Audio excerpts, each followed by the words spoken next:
This program features live coverage of an African safari and may include animal kills and carcasses. Viewer discretion is advised. Good morning, everyone. We have been following a hyena from the Djuma clan known as Heart, who has been leading us through the thicket, but I'm following her because I want to find the den. So, everyone, it's that wonderful time of morning for your live safari through the African bush.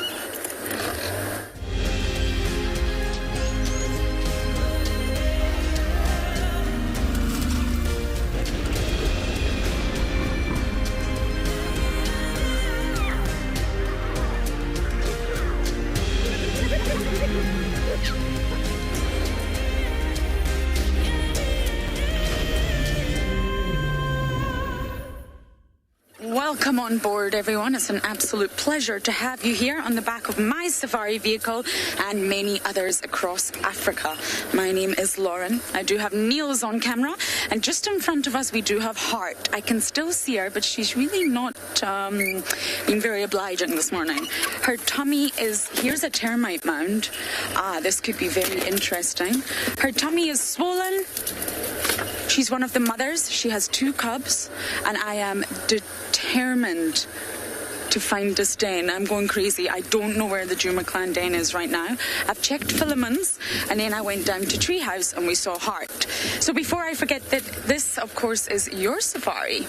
We're doing it for you. You must talk to us.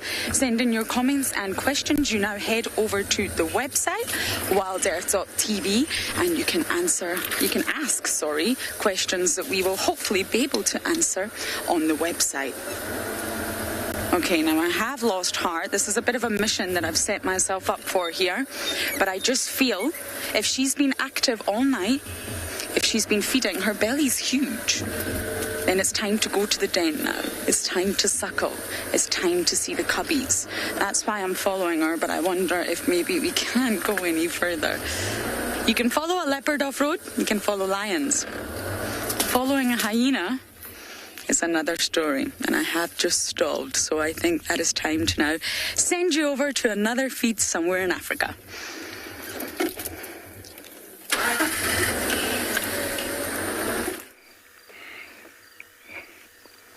Jumbo, everyone, another beautiful and dry morning. It's been raining here all night, but it's beautiful that we have a fantastic morning.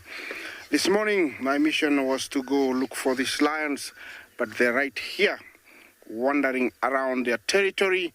That is our local male, or Lalashe, and he's out and about in his territory. Jumbo everyone, my name is Isaac.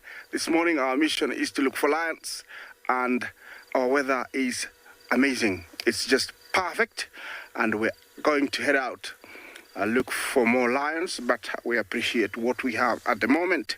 This is how it looks right now, right here where I am. It's a nice cloudy, but the sun seems to want to come out. Remember to talk to us, #WildEarth. Question, comments are very, very welcome. Our weather this morning for the Mara is just amazing. We are at 16 degrees Celsius. Remember, talk to us on #WildEarth. Also, you can send in your kids' question at WildEarth TV and also at FC. You can also go to our website and send in some questions at wildearth.tv. That is Kijana. And it looks like he's looking for something. He's just been roaring and walking around. I think in his mind he wants to find his girls, and that's what he's looking for. I'm going to try and reposition slightly so we can have a good angle, because that picture is just amazing.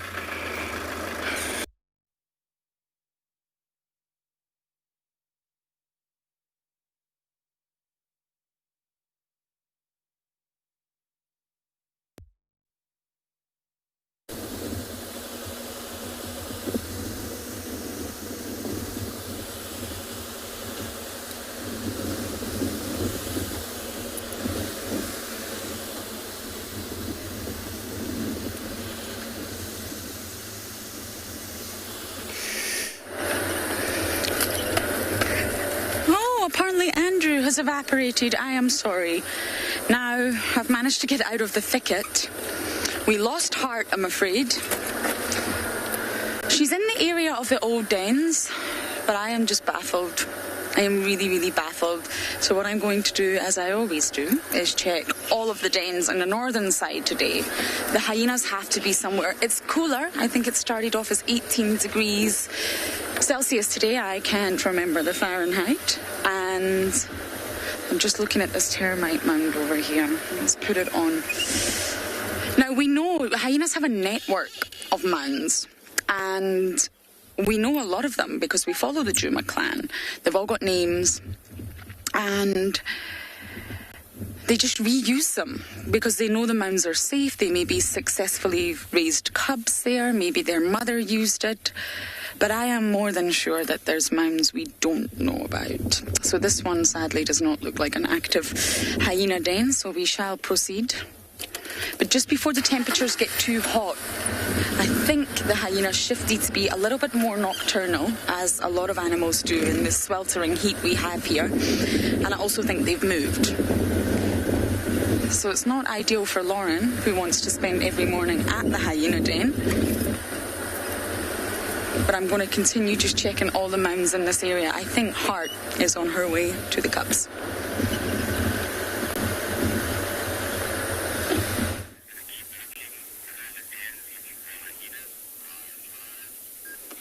Good morning and a very nice, cool welcome to and beyond Ngala. We've just found a beautiful journey of giraffes. 2 older females with 2 very young little ones. There you can see them nicely in the screen. And they're standing so beautifully in this clearing. We actually came here looking for hyenas ourselves. And we found these, and I absolutely love baby giraffes, especially when they're this young, because they still look a bit out of proportion.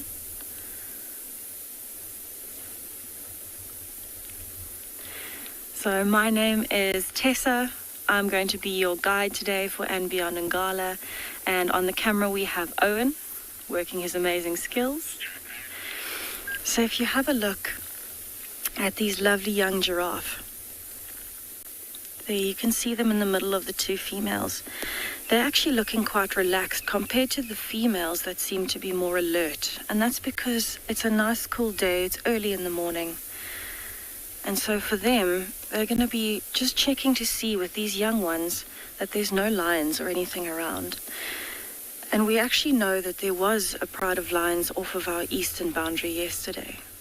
And so that's quite close to where we are, and that might be what the females are looking out for. You can see that young one is having a nice groom, giving itself a little scratch where all those ticks might get into the crevices of the joints. The other one's doing the same now. How cool is that? So it sounds completely ridiculous to think about it, but if I was to stand next to one of those younger giraffe, it would be taller than me. They can be 2 meters tall at birth.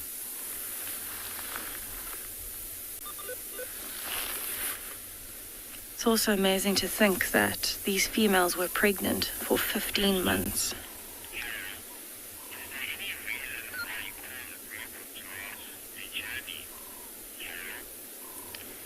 Carol, giraffes have a few different names in groups. Usually when there's 2 standing together, you'd call them a tower because they're tall and they're standing next to each other.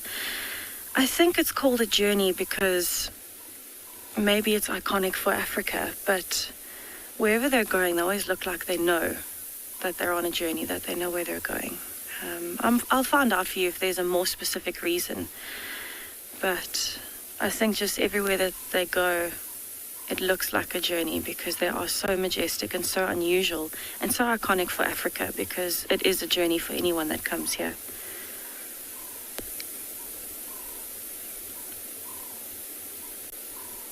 It's actually amazing to see that size difference from the mother to the calf.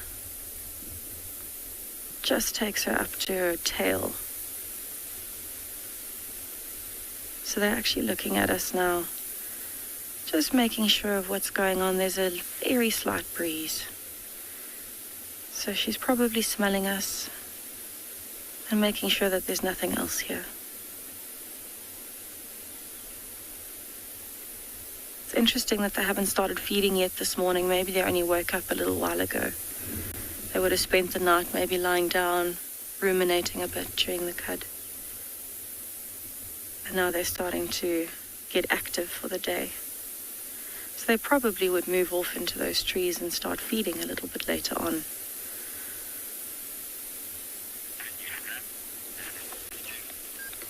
So we're going to leave them in this nice clearing and continue on, see if we can find any of the predators. What a lucky start to the day.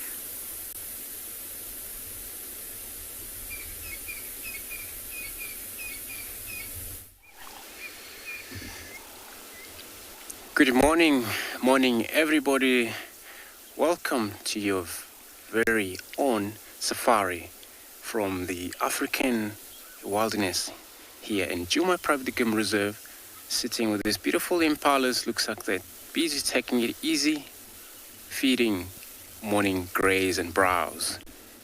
And we've been following this trek of leopard heading this way since I know Hukumuri was around last night, but it's not yet luck.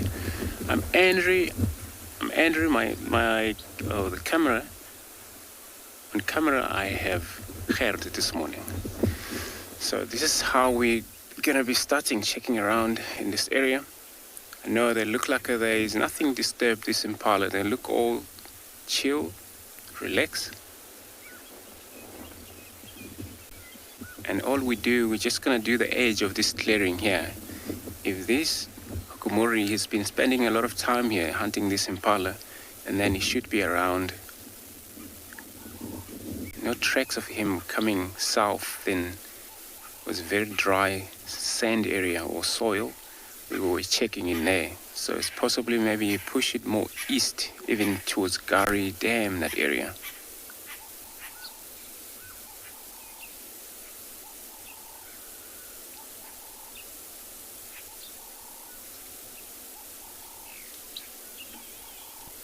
It's quite a beautiful, looks like all's going to be beautiful sun coming through. The temperature for today was sitting on 18 degrees, 64 Fahrenheit, which is a chance that it may stay slightly cool off a bit. Even though sun penetrate out, but oh, look at these beautiful, a lilac, a breasted roller here, still giving a little bit of a call.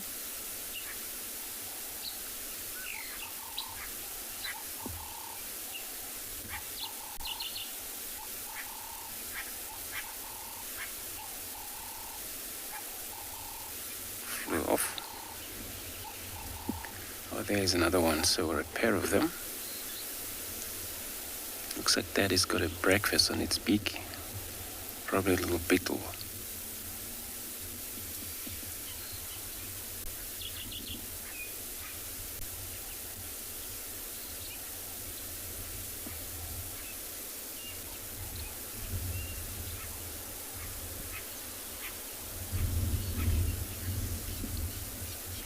If this leopard around here still, these impala, they're very much in the open there, so he's going to be in the far side in the thicket, maybe wanting to make a plan how to approach if he's around. He won't just going to go through immediately to them.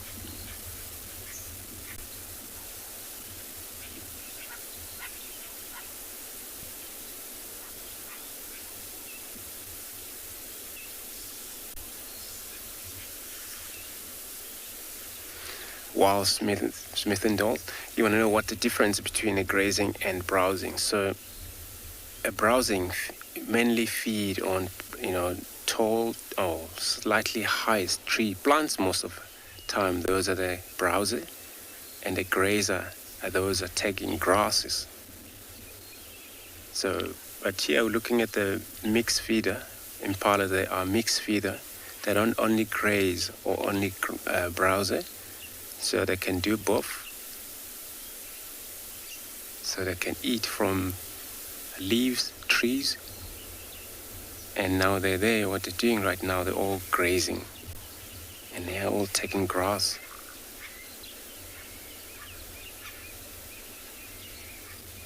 So there's quite a few species of herbivores where they are also browse and graze. But those are the only browser. You mainly find them permanently in a thicket where they depend on trees most of the time. So I'm going to carry on, check these few roads here. Hopefully I come across these leopard tracks and see what happens.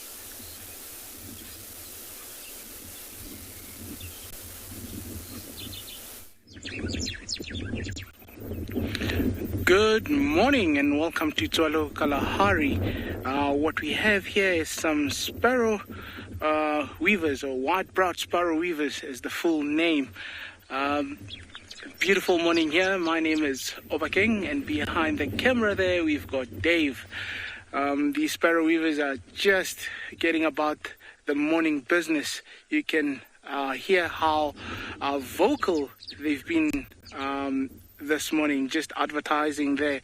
Another beautiful day with the birds going, and in the background there we've got a blue wildebeest, brindle gnu, also just starting its day, just walked from a watering hole nearby, which is where we would be heading in, trying to find out what had happened, read a bit of the treks from that water hole, and they would guide us into the day.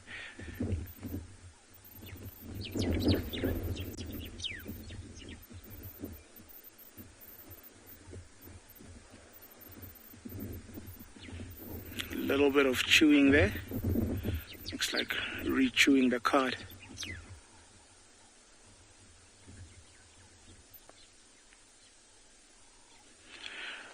Let's go check the dam, and while we do that, I'll send you over to another beautiful location in Africa.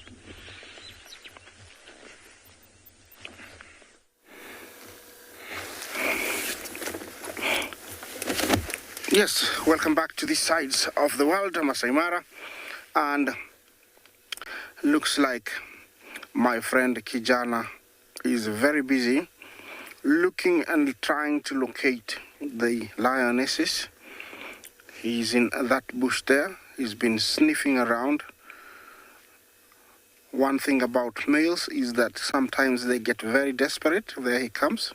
He's peeping. You see him? Sometimes they get very desperate when they can't find the females, because most of the time they depend on them for hunting. And when they can find them, they can walk and walk and walk along their territory, sometimes picking their scent and finding them, and sometimes being at the wrong place at the at the wrong time. They have to continue looking and looking and looking. They start calling for the females. They roar, and sometimes their call goes unanswered, especially when the situations become tough, like right now, when the annual migration has gone back to the Serengeti and there's no wildebeest everywhere and zebra. They have to make do with whatever is there. So they end up sourcing whatever is found, and it can be very difficult for females just sometimes sneak off and be by themselves.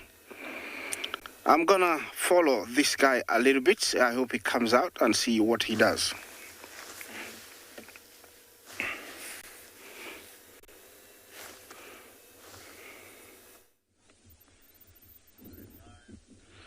We've got a bat-eared fox in the distance there. We're gonna try keep with him and see what he does. Just gone behind the bush for now.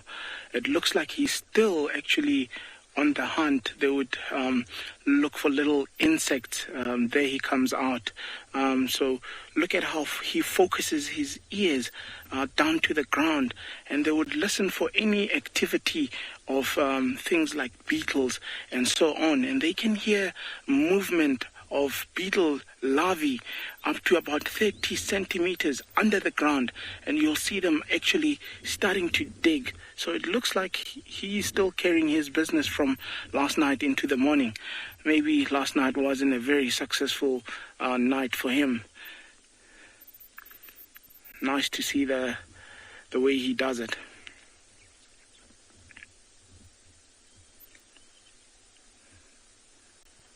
He's going to be searching around there. There should also be a little bit of termites and stuff around those grievous that he's looking about. So if he finds a termite or ant nests or something like that, he'll start also digging around there.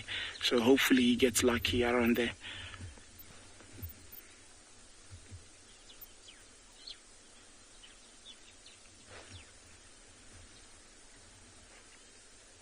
Looks like he's shying away. I'm going to try reposition a little bit, maybe. Go back a little bit and see if we can get another glimpse of him.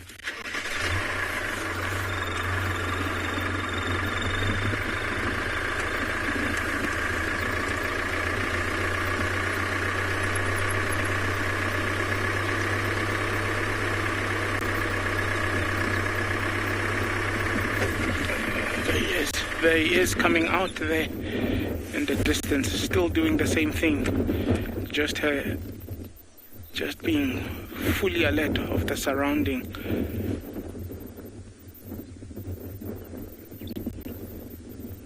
There he comes. Now, once the day starts becoming warm, they'll try find a shade, even use those kind of thick areas for the whole day and start being active again at night. Sometimes you do actually find them using abundant aardvark holes as little barrows for them to stay over the day and coming out at night. He seems a little bit shy, so I'm gonna leave him and continue towards the dam, see what the dam is gonna offer us.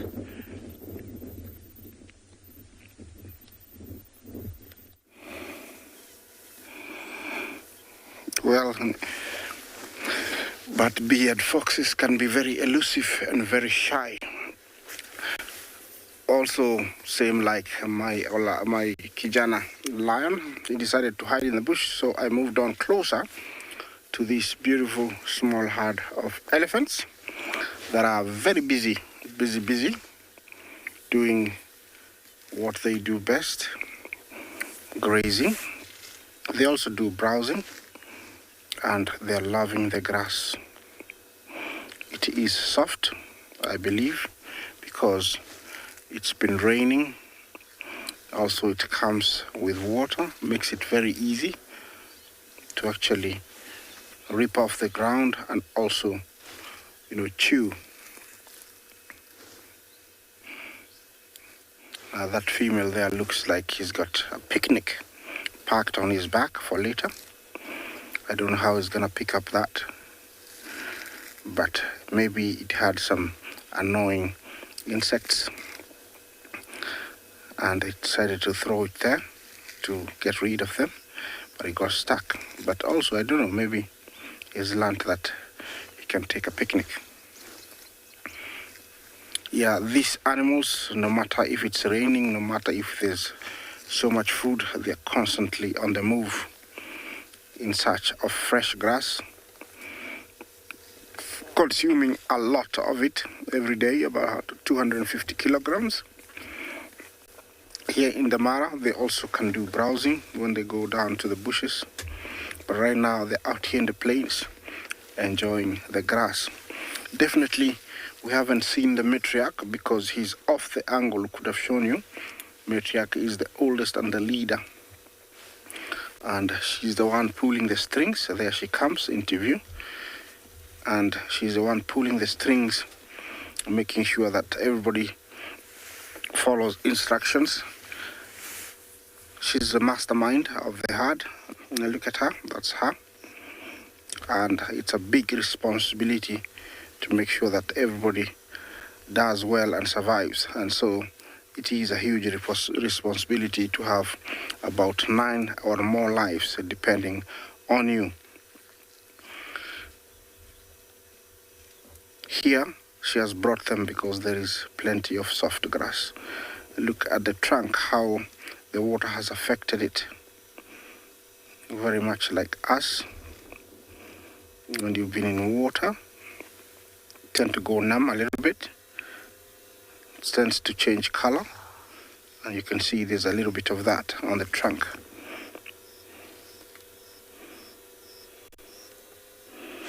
It's not cold, so it's perfect for them to be out. Yeah, there was an itch or an insect, that's why she moved the leg.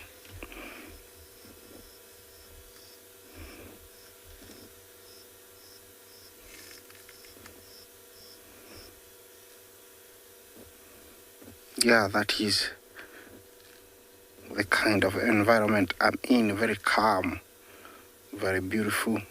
The air is just amazing, very fresh. And it's only the sound of the elephants ripping the grass.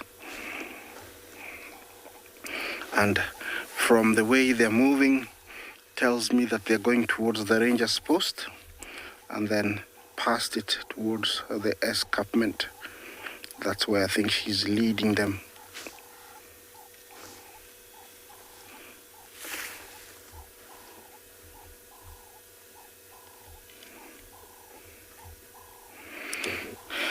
Jen, good morning.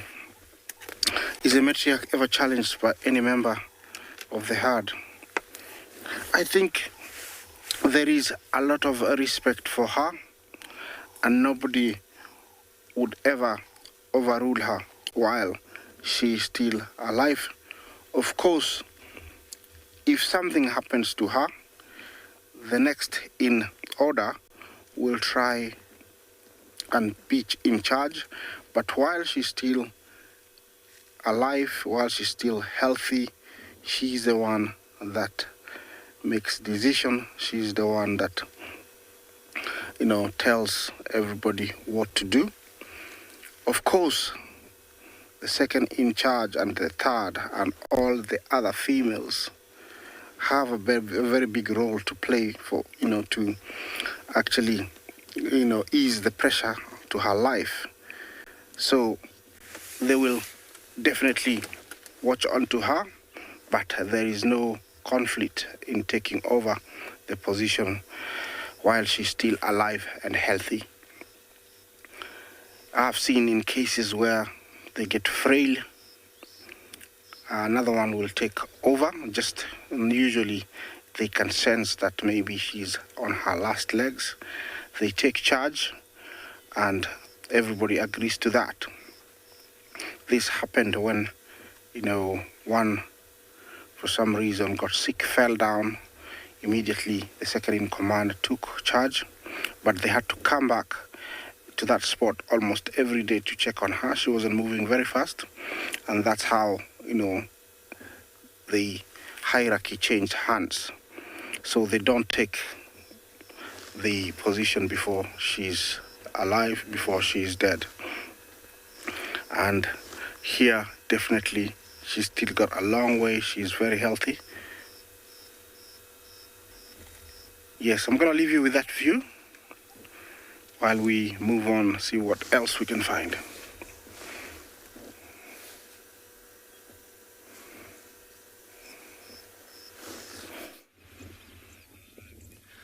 Good morning and welcome to And Beyond in the Private Game Reserve.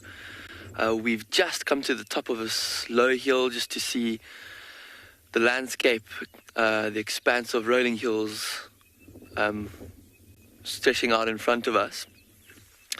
My name is Ross, and behind the camera is Craig, and today our plan is to explore the eastern side of the Lubombo Mountains, where the habitat is very rocky and hilly with dense bush and open areas, and just to see what we can kind of find. We're not going out with a plan to look for anything in specific. But this Lubombo mountain range, which you can see towards the distance, is the mountain range that divides Phinda in half. And on the eastern side, which we are now, it's closer to the sea, very sandy soils from when the ocean used to lap against the Lubombo Mountains many thousands of years ago. And, very rugged palm trees, deep valleys and riverbeds. And we'll see today what we can find this side.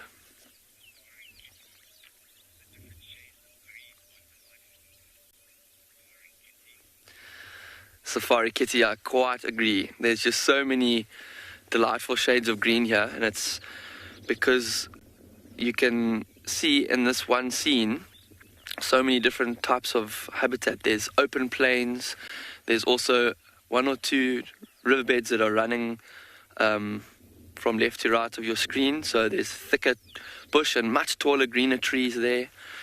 We've also had beautiful rain, so the vegetation is kind of rejoicing and growing beautifully green. And then there's the sunlight from behind us, which is kind of coming through in gaps in the clouds and making the green shine out even more in certain places. So last night and yesterday we've been having lots of rain, and it looks like the storm is finally breaking this morning, and it's starting to heat up very quickly.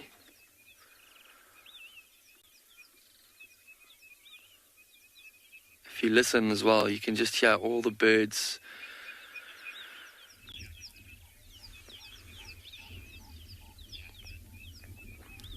Jacqueline, yes, I agree. It's a very interesting sky.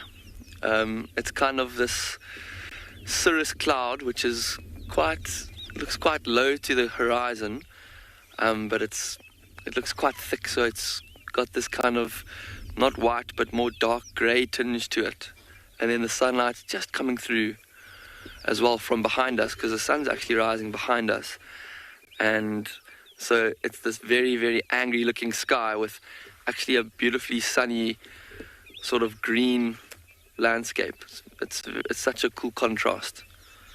And I think as the day gets longer, these clouds will clear. It'll be a blue sky, and it's going to be a hot day. You can already feel it. And there's still lots of moisture on the vegetation. Sort of every blade of grass has got a few droplets of water on it. And yeah, I think by the end of the day, the animals are going to be wishing that there was still droplets of water on the grass to cool them down, because it's going to be hot. There's a giraffe just walked out into the clearing to our right, or it looks like it could be two. And yeah, it's two giraffes, and they look like they've just come out of the thicker tree line there to feed on something that they're finding tasty. But now we're going to go explore and see what we can find in the bushveld of Pinda. We're going to send you off to another beautiful location for now.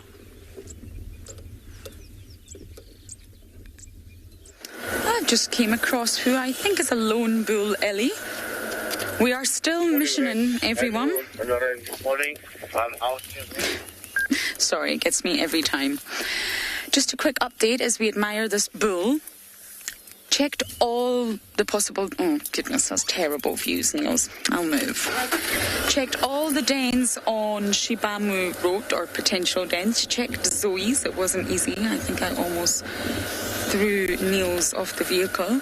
And I'm on my way to the others. Now, it's entirely normal for hyenas, spotted hyenas, or many animals to move dens. For a multitude of reasons, the hyenas, the Juma clan, really have made use of those filaments dens for a long time, actually. But you now have to think there are 5 cubs, and a little bit smelly parasites are going to build up there.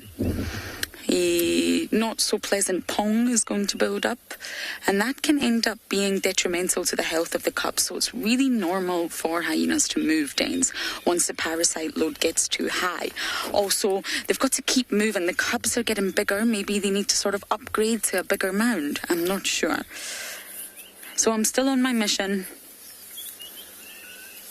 Also, if there's been a threat from a predator, they tend to move. But with the Juma clan, what I've noticed, I've watched Shadulu stalk the cubs, albeit there was no adult there, and I think Trishala had a lioness. So they didn't really move after that, and they also didn't move when Corky got attacked by Darkmane.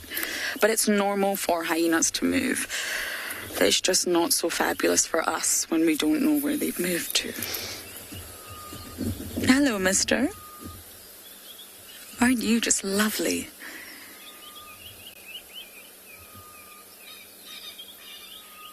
When you see an elephant this size alone, you can guarantee it's a bull. A female would never be alone, especially at this age. She would always be with her herd.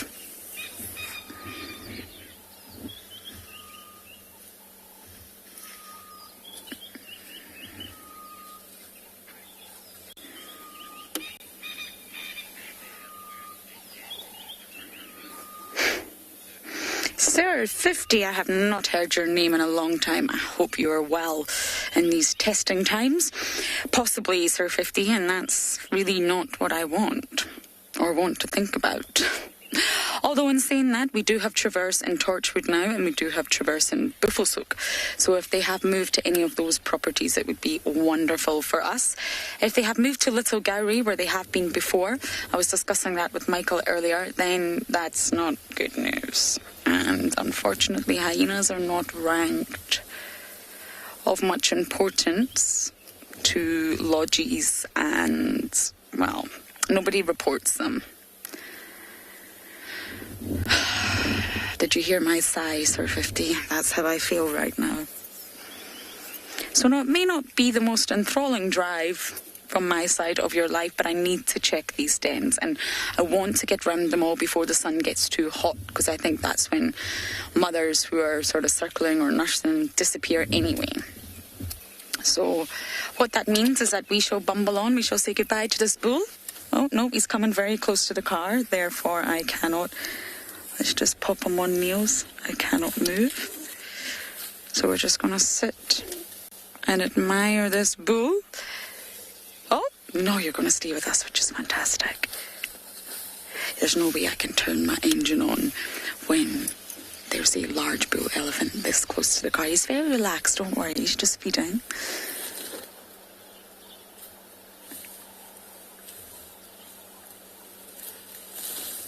And he really is feeding, do you see that?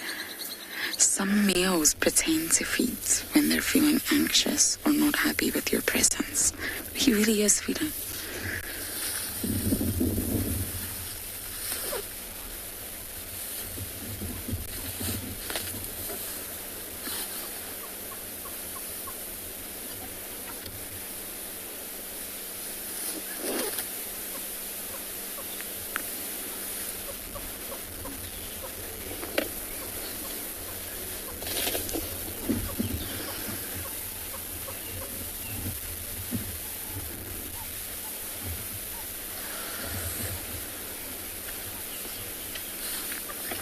If you just look at his tusks, the left one is shorter. That means the left tusk is his master tusker, so he is more dominant on his left side than he is on his right side.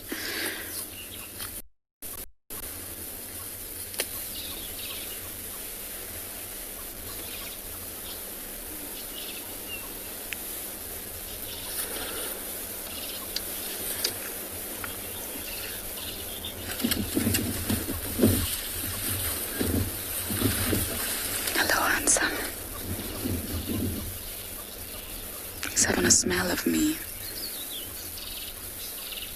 I didn't shower this morning, I'm sorry.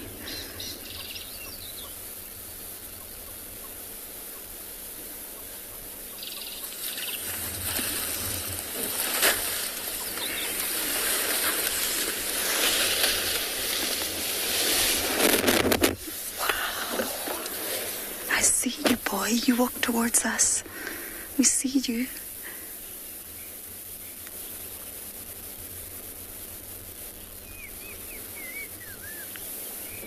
Sometimes the males just like to give a head shake to show. Do you see how big I am? Yes, I do. You're huge. He's listening to me.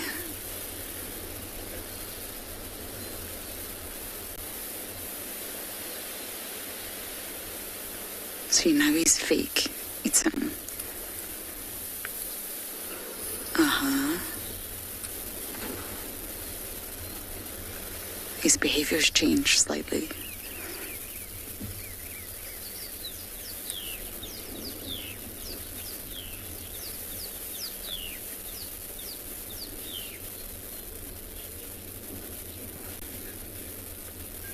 His behavior's changed, but he's not acting aggressive just yet. But you can see he's no longer actually feeding. He's listening. His tail's gone still. That a boy. That a boy. It's really important that you pay attention to those signs as well. It wasn't aggression, but there was a shift there. And now he's feeding. You see that? Now he's resumed to normal behavior.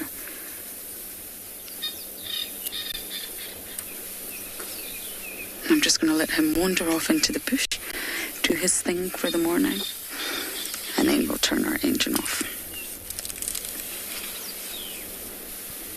So in situations like that, we didn't block his path. So our trajectory is this way. And we stopped to admire him. Now, he actually came to us. But then he realized, oh, what are you? And he took time to figure us out. He was pretending to eat. It's this moving of the trunk, this pretending. But he's not feeding. It's like a distraction technique. And he was listening.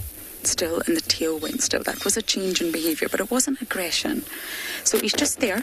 So we're going to let him get a little bit further ahead, and then the den check will resume.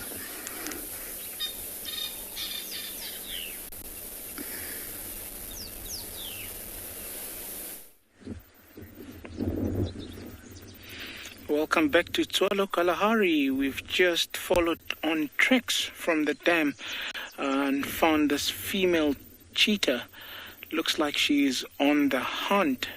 She keeps focusing in the direction of where she came from earlier, which is the dam.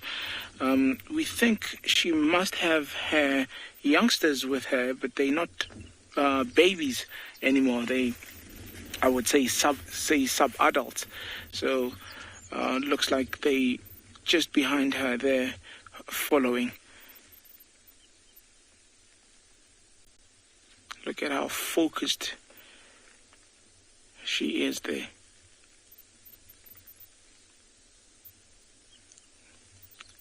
Looks like she's seeing something.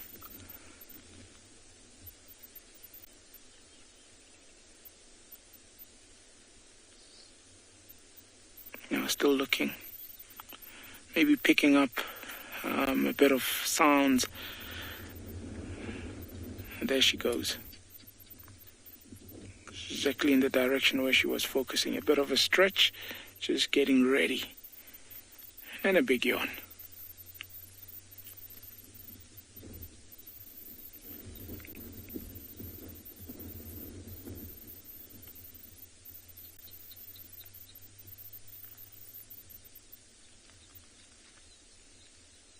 Using the bush to cover up. Don't want to be seen if she does see anything in this direction that she's looking at. Also into the wind, so very strategic, using the wind as cover right there.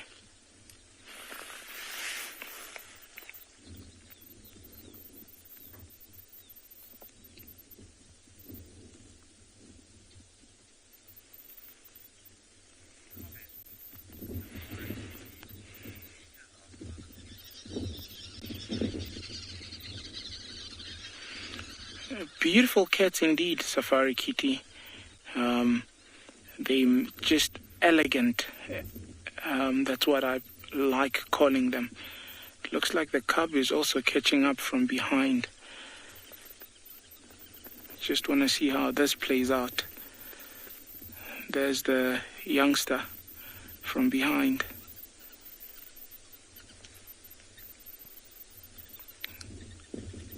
This is the stage where they should start hunting with mom and learning all the vitals of how to hunt. So they'll stick by very closely.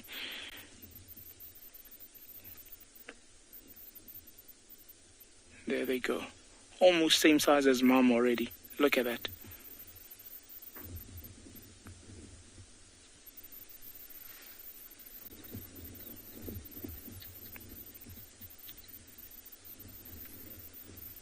Still a bit playful. You can still see the youngsters not really too focused on what the mission for the morning is.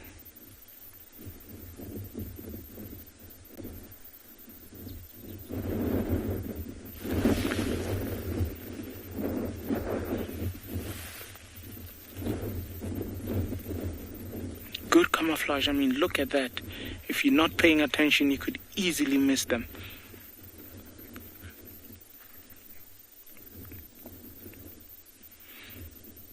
We're going to continue following this female and her two sub-adults and see what happens next. But while we're still keeping up with them, we'll send you off to another beautiful location in Africa.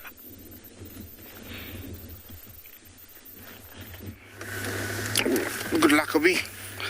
I have come to... Yeah, we've been lucky to find this beautiful... to find these jackal puppies over here. And remember, in case it's the first time you see them, we have seen them before. We've been following them almost for 3 months now, and I think they're about 4 months. They started out being 4, but now we have 2.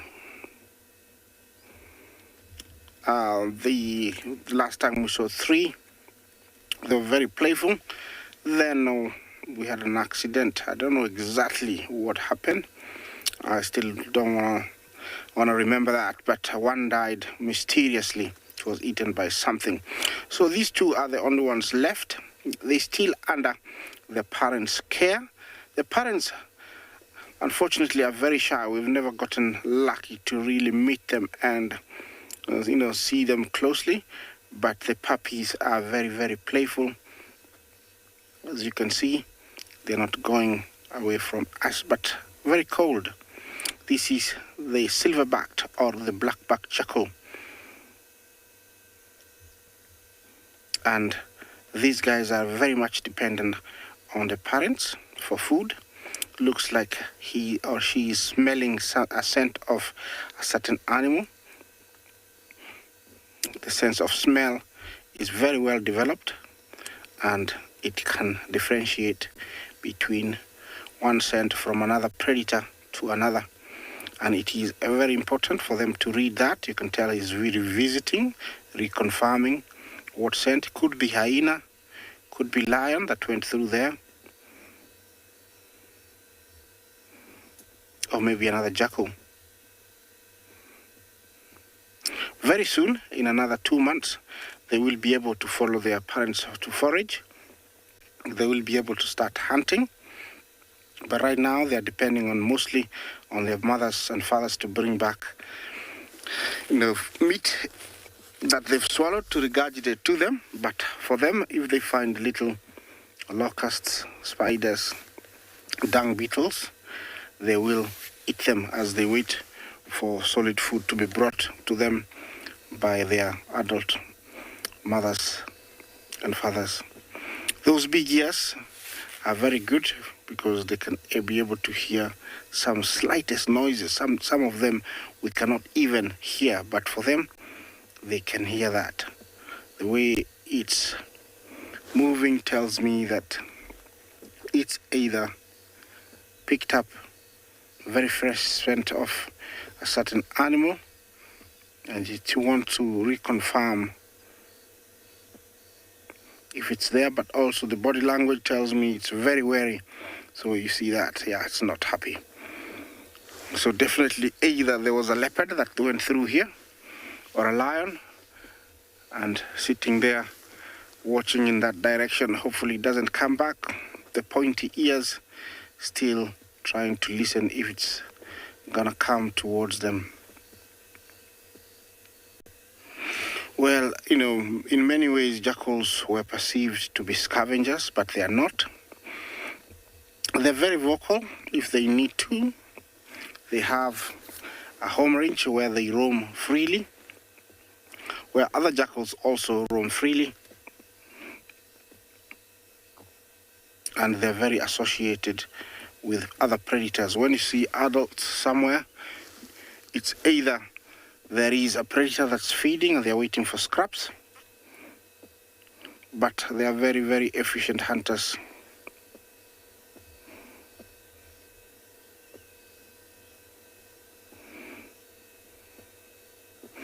Tirop, did you say they will be domesticated? No. No. Believe me that, if they are different genders, when they find a partner, yes, Tirop, sorry, will they be well habituated? Yes, they will be, but they will change their demeanor once they find partners.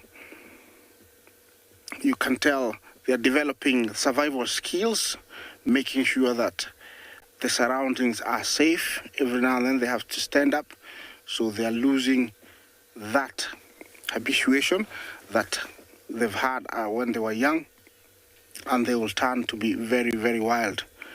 Once they find a partner, things will definitely change. I've seen that happen. They start being very wary even of vehicles. They turn and become very, very different. A little bit of cleaning doesn't break a bone, and that's what this youngster is doing here. I must say, when they're down like this, they're very, very vulnerable, because if there's a leopard, in a tree, it can stalk them. Remember, they don't necessarily kill them, the leopards eat them, but they will kill them to reduce competition. Even lions will do that, so that, in the area, all the food that is left belongs to them, and that's why they will kill them. But they play a very, very big role in the ecosystem, because, all those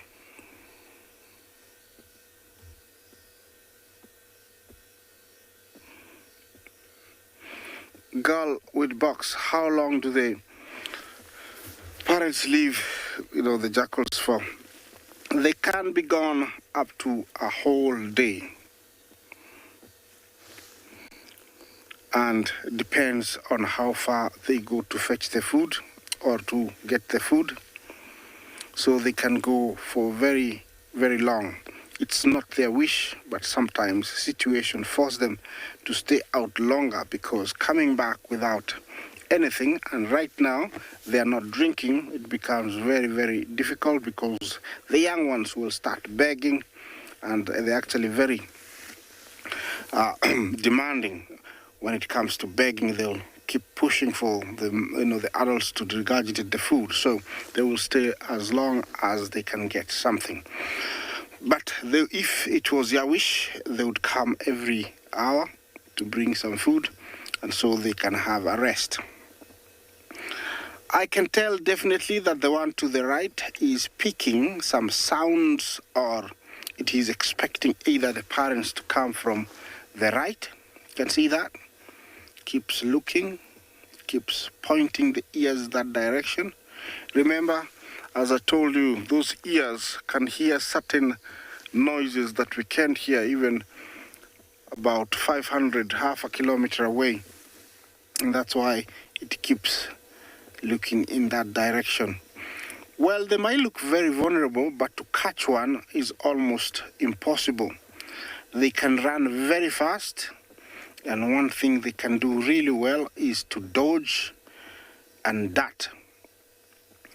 They can, turn at very sharp angles, and they, that's usually the technique that they use, because they're not as fast as cheetahs and also as lions, and so they can killed. So they have to turn very fast and dodge, and that's the technique they use. Well, I'm gonna move on. Let's take you to another live location.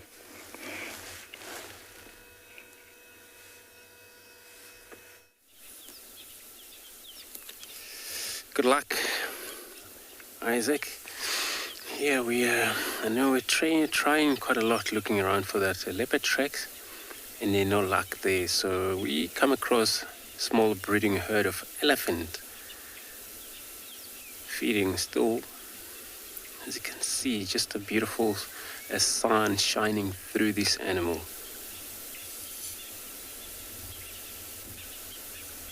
Still quite a great temperature for such a big animal like this to be able to get around and move.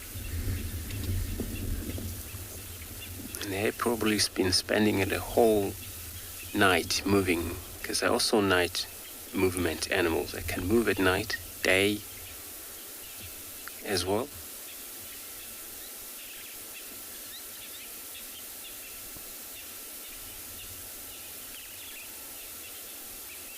Looks like one of the bull right on the far end with this breeding herd over here, which sometimes they do join by male, and they always move off, they leave the cows alone.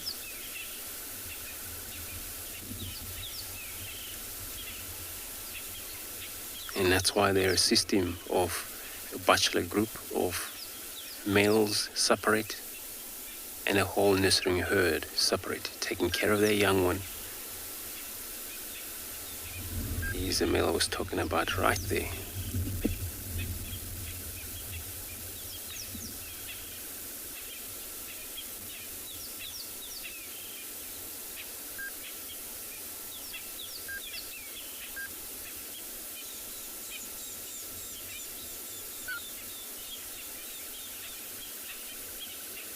For such a big male, it's no problem joining them. You would probably check any status on these females. But eventually he will move off away from them or join the other members of males out there.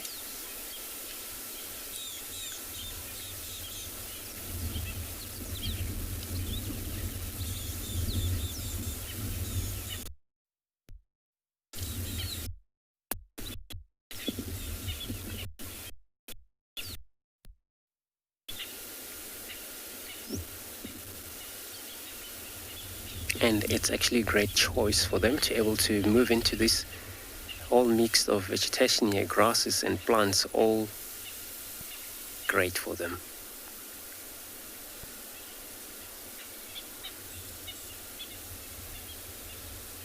Make it quite a lot easier for them to be able to feed, graze and browse. They use a very useful trunk they have.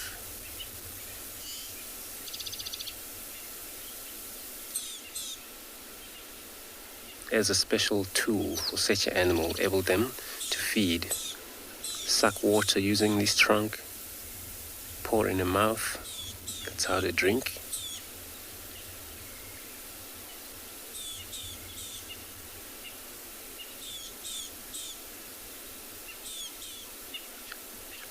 Jern, good morning.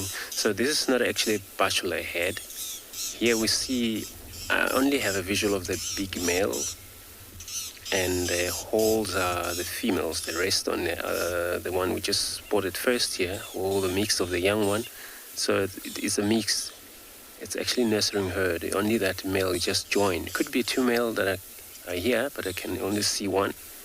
Maybe when we move forward again, I'll be able to see if there is more males. But yeah, it's not a bachelor herd. It's a nurturing herd.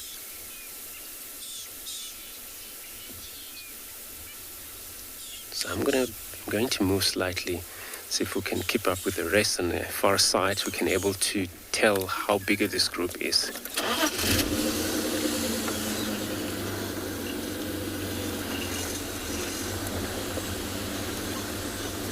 And they're so peaceful. They don't make any noises. Sometimes this is what they always love, being in a group. Started to feed early in the morning, so they're not actually get disturbed of anything. So I'm gonna stay around in this herd here, see if they come out for us.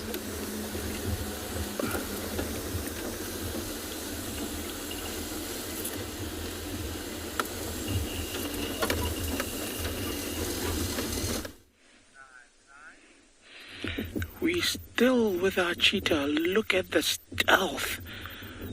That's one of the youngsters. Obviously seen something there. Look at that.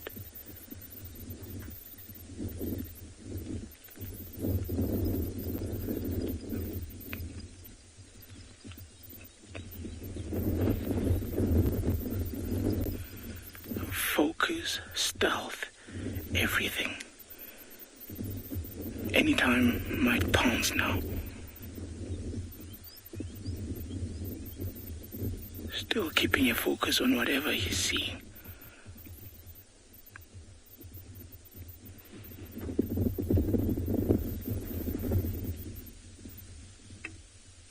Just trying to cover a little bit of a distance.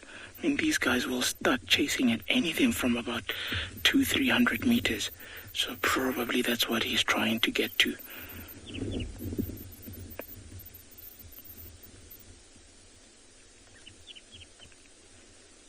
Still not sure what he sees in the distance, but very focused on it.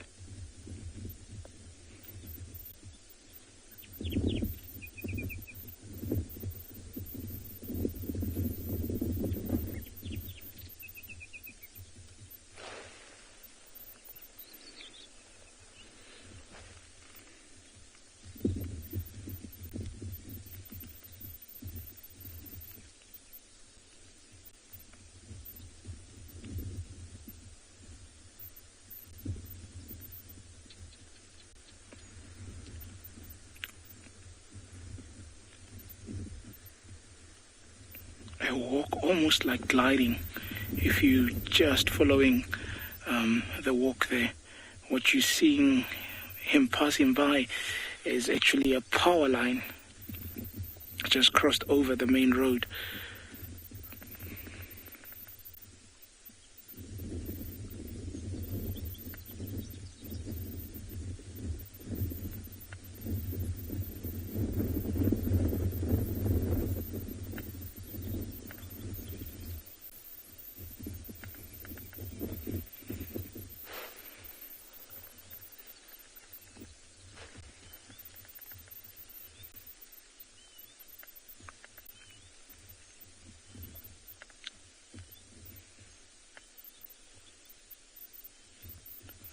Still.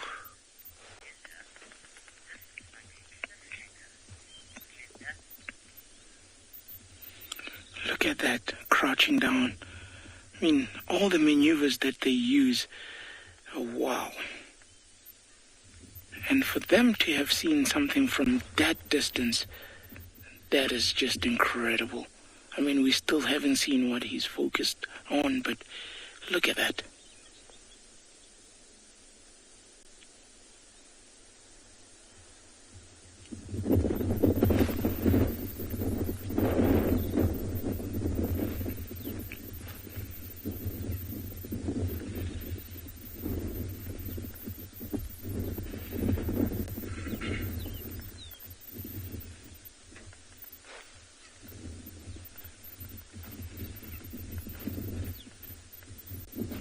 Wow, the suspense is really building up.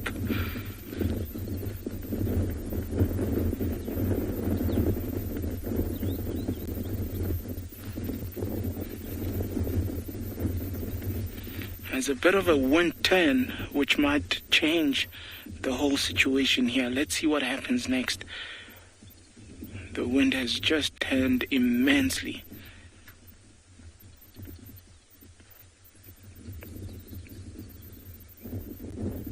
You might have to reassess.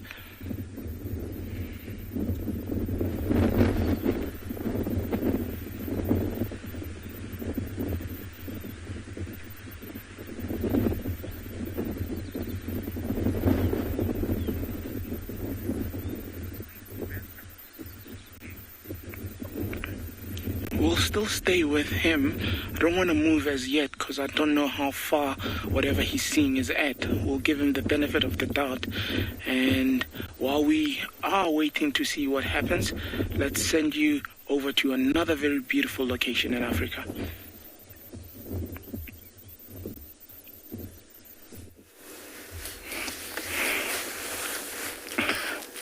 Yeah, we have giraffes here, busy browsing, and take a look at the pattern of these two. Same species, but very, very different.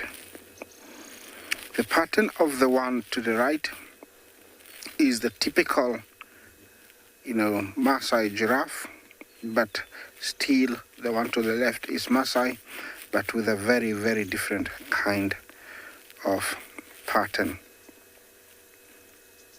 But from the region and where it occurs, it is the same species. It's only that the body pattern does differ from one to the other. Those two are males, definitely. They have those bare top ossicons due to rubbing and fighting in the fight called necking. The necking usually happens when mostly females have to fight the dominancy and also a hierarchy for mating rights. Giraffes out here in the open are very safe because their height and their amazing eyesight is a good advantage for them to see any predator approaching. But remember, they're faced by other elements, mostly human and wildlife conflict like habitat loss and also poaching. That is the two main threats that face this tall animal. They are in the endangered species list. I will always remind you that, But the main one that's really endangered is this Maasai giraffe. The population stands at around 35,000 only. Lorax, can giraffe have twins? My answer is no. I've never seen, I've never heard, and also looking at the size of a female and the size of a young one at birth, I don't think there would be, life ones born if it was to carry two. So no, unfortunately. Well, this is where they are, scattered like this, increases their chance of survival because they cover a huge area. So if there's a predator, definitely it doesn't have a chance here. Remember, in areas like this, they are not hunted because other prey play a big role in providing meals for the predators. Only predators take advantage of them when there is a young one born. They would try to outmaneuver the mother and get the young one. That's the only time, but they are very, very safe. Also, in participation there, you can see we have the TESSA waterbuck. So one of our large antelopes. They're always close or near water. And I'm sure they feel very safe being amongst the giraffes because they know definitely no predator, no cat will try and get close. Oh, there were more. They were hiding behind somewhere. All those are females, no horns.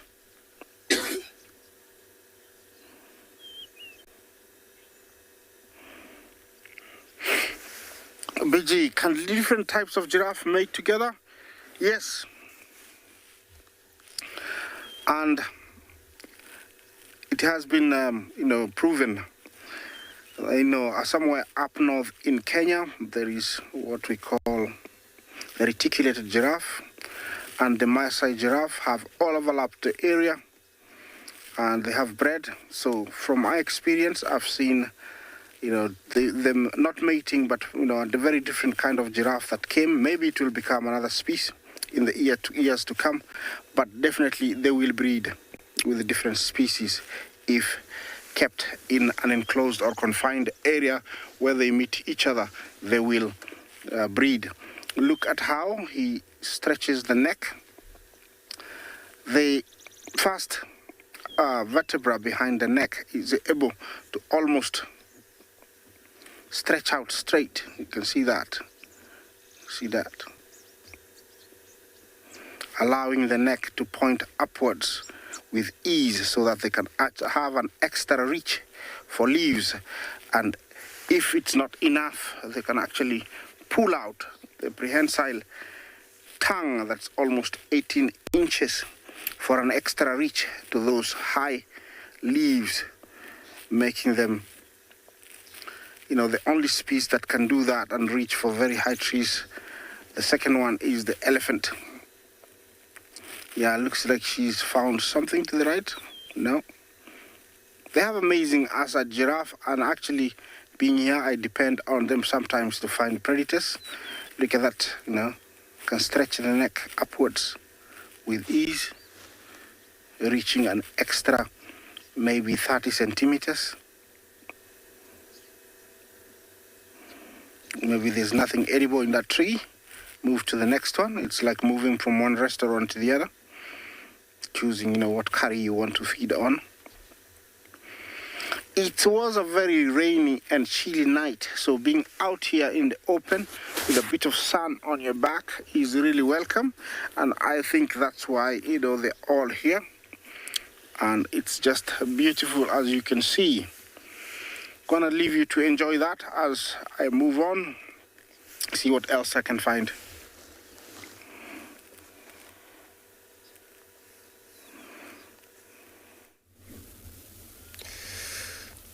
Great, thanks. Yeah, we got finally a visual of the whole herd of these elephants. Now they started to come out to that wood,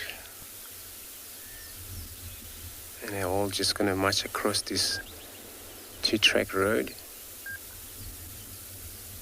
What we've seen here looks like a matriarch lead them. Looks like they're going to head straight east from here. In the last direction where we saw them, they were kind of like heading slightly northwest, and then she changed them. Now they're heading east. It's a way of directing the whole group here.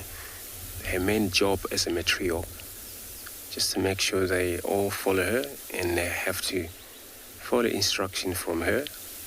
Her decision is very important.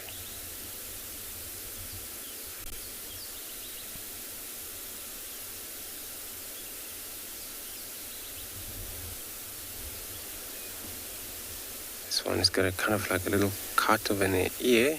Don't know what happened, probably since younger. But it's one of the female here. Actually very rare for female to have a very serious fight, for sure. But it could happen sometimes. Something happened when that animal was slightly younger. It's so amazing how they're marching right away from us. So I'm going to stick with them on the other side. And that male, he hasn't coming out yet. So since they already get used to be alone, when it's no business with the females, every time they always isolated. But, you know, we still far in the end. But yeah, it's probably going to hooked up with them later, and looks like they're going to come right to the road we're going into.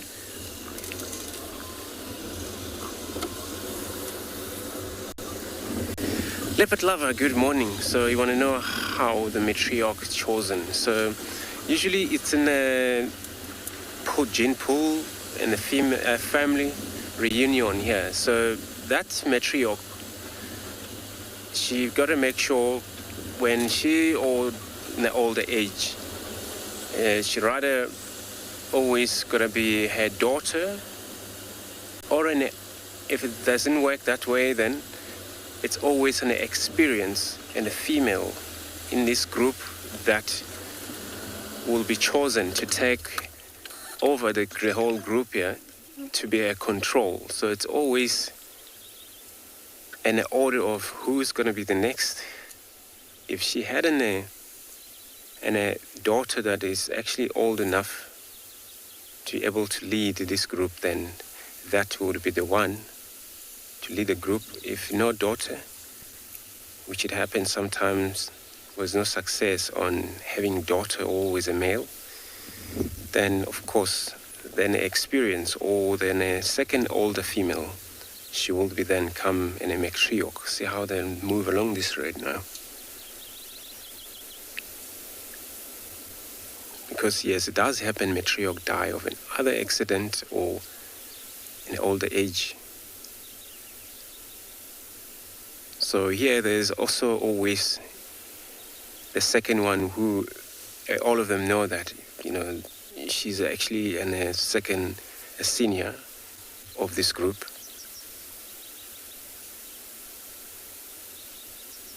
And it always worked perfect, this animal. They always love each other that way. See how they group one another. Since we get here, there is no noises. I was so surprised. Usually when the male's with them, you know, they don't maybe like it sometimes. You find their trumpet and all making noises non-stop. So this is actually very quiet herd of elephant.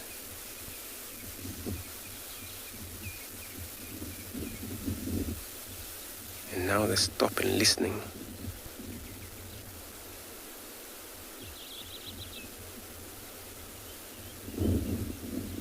And then that one, it looks like it's drinking. That young one. And the mother, no, she's moving.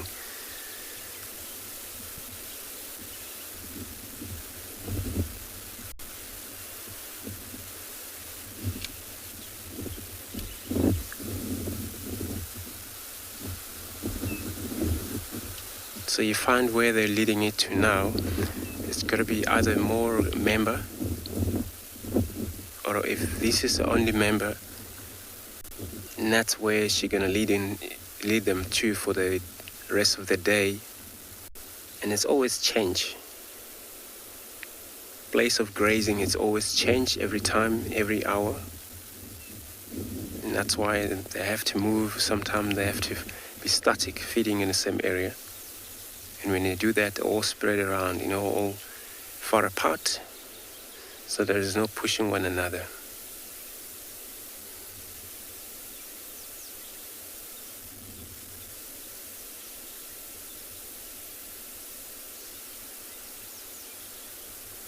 So all we've seen there, all the big one, are the females. Eventually they're just off the road and disappeared. But I'm just see if I can able to have another look at them.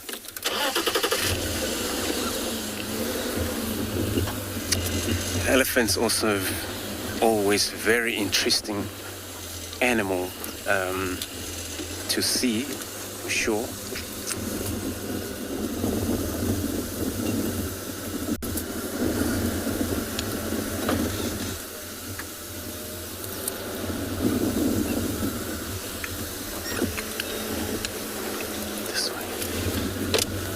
We're gonna go back to that road there, see if our elephants are still available for us.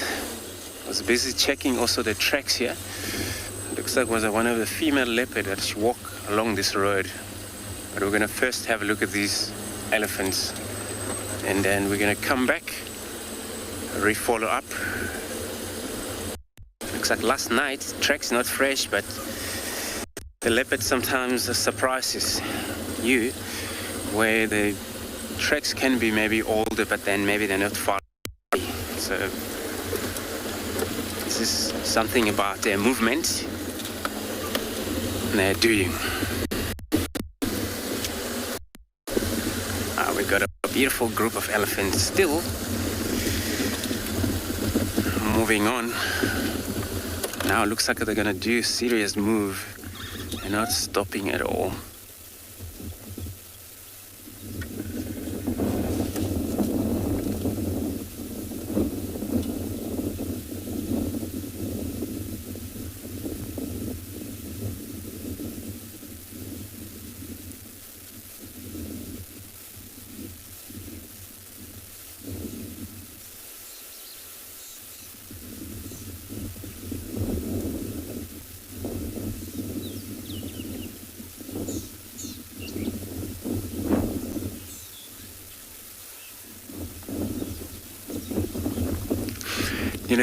Good morning. So it's a few reasons for that. When they move, direct their trunk, the trunk can be about anything from 6.5 feet, and then for sure it's too long, but they can control it by, very strong muscle that trunk have. Sometimes when they release the trunk, would actually even more extend, and that's when they are not doing much in it, or not using it pretty much for feed. So for them to able to release or rest muscles, they have to release the trunk all the way down, especially when they're not on a serious move. But the other way is that they always, when they move their trunks against the floor, when they're trying to other sense where the other group have moved into. So because they also very good on that, that's how they keep up on one another, or finding one another by able to smell where the other rest of the group have moved into.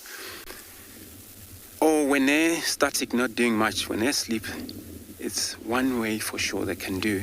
They just rest their trunks, put on the floor, because it's way too long. Otherwise, they can't control it up always, and they have to take that sleep, but only sleeping for about maybe 45 minutes or maybe 1 hour, and that animal's done. It's got to move again, since they spend the majority of the time standing up, moving and feeding. So I'm going to check the few roads here, since we saw that female leopard moving up and down along this road, see what that track's gone into.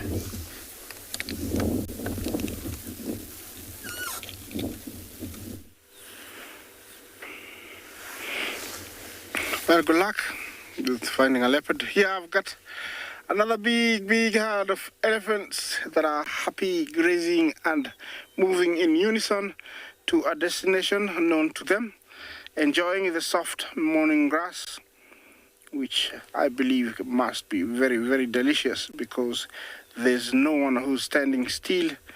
All the trunks are heading to the mouth. The cattle egress taking advantage of all the insects that are being, trying to run away from being trampled by those huge legs of the elephant, huge hoofs. And so they are walking very closely to the legs to get rid of those mosquitoes, ticks, spiders, grasshoppers, praying mantises. Every insect that's trying to get away from the elephant will not get away from the cattle egret. Yeah, this is very beautiful here. This is one of the females, very big. It looks like she is enjoying a certain type of creeper. Yeah, look at that.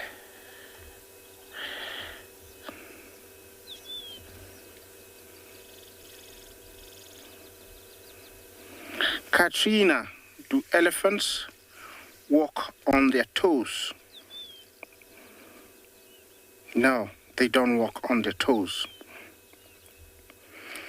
Yeah, their toes point forwards under the edge of a large pad that they use to walk on, so they're in front of the large pad. And there are 5 in front and 4 at the back. The forward is round and the back is very oval, the pad. So they don't walk on their toes. Yeah, look at that beautiful scene we've got here of them just enjoying the morning sun. Looks like a postcard when you look at it, but it's life. That's a very interesting cloud we have hanging over the Olololo Syria escarpment. Just need a wind to push it up, and then it will be very clear. But it's perfect to be there. Shows you the kind of weather that we get and how low the clouds can come. Elephants here have been doing very well recently. Remember, it's the largest land mammal we have here, and they're browsers and grazers, utilizing a lot of grass and a lot of leaves. Very smart, so they'll be whatever they want depending on what they really need. The little guy wants to drink, trying to find the nipple. Looks like that female has been wallowing or either mud bathing. Usually that is to add an extra layer of like skin, using mud that will rid off ticks and other biting insects. She's well known to us, that one with one tusk. She is the matriarch of one of the herds here, because these are 2 herds that have come together. This one here in front of us, she's very pregnant and looks like very soon she's gonna give birth. Yeah, the birth of an elephant is very interesting, because it's like she sends a message and everybody understands what she's going through. They will gather around, and when she gives birth, there is a lot of trumpeting and rumbling. It's like a lot of joy for the newborn. Doesn't take very long, almost an hour, then the little guy will be on his feet. And they usually start moving on, but it's always very fragile.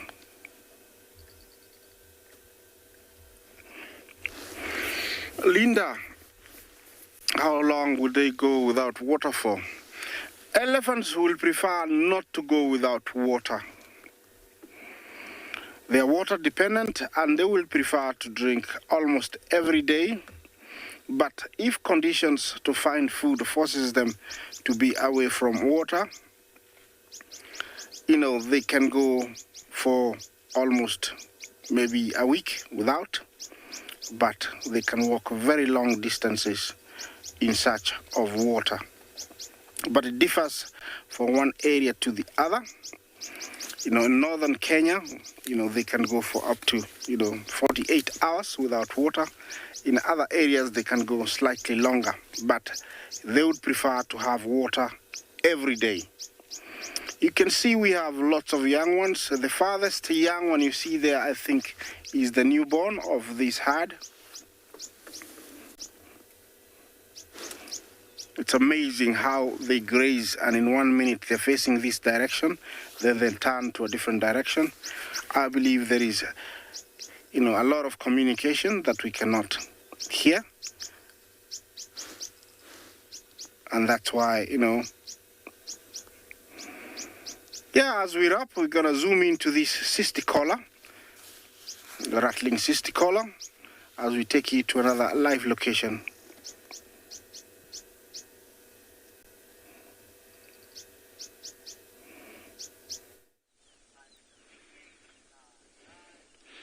These cheetahs are still very eminent with hunting. Looks like they're still gonna be going up a little bit of a rocky outcrop here, probably trying to use it as a vantage point, a point of elevation where they can actually see afar and look down, try and suss out what could be in the vicinity. It's a bit of a tough climb for them because it's so rocky. But let's see what happens. Look at all those rocks. It's just a rocky outcrop there. There's no way they're going to do any chasing up there. It's just using it as a point of elevation.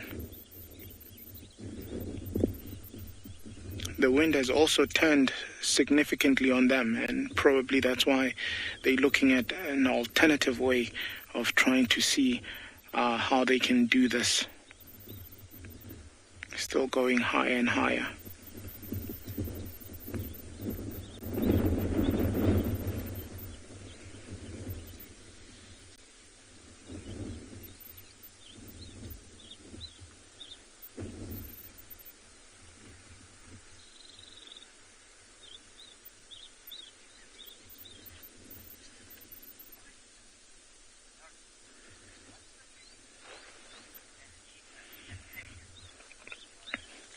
Lauren, what's the biggest prey a cheetah can take?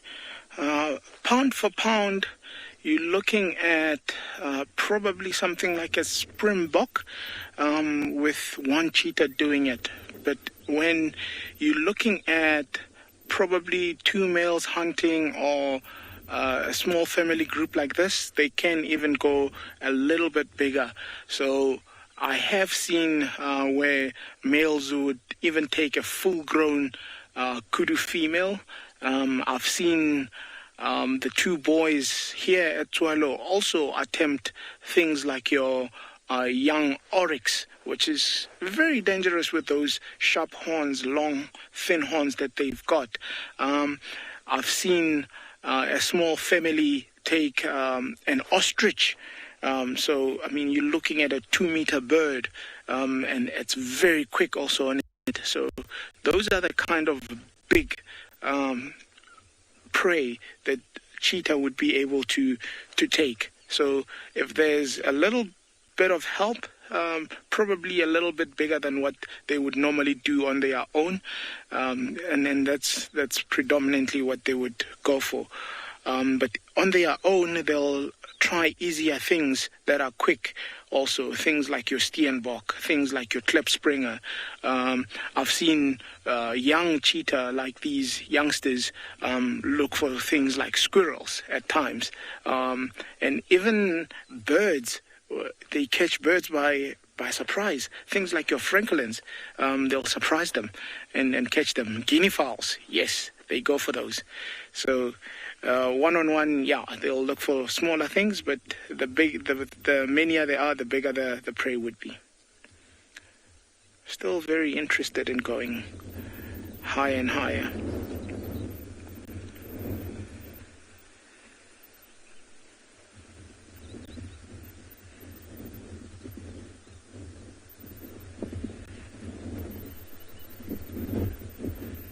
becoming cliffhangers there.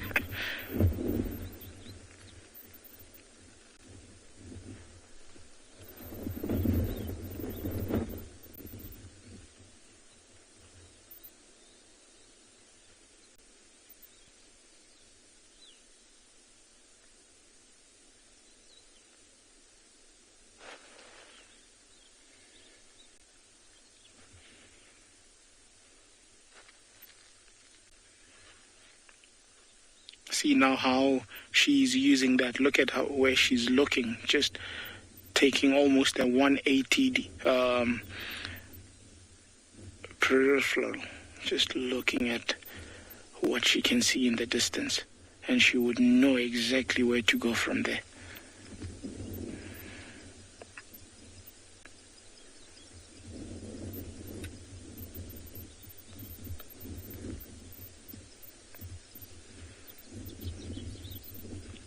Reassessing all her options.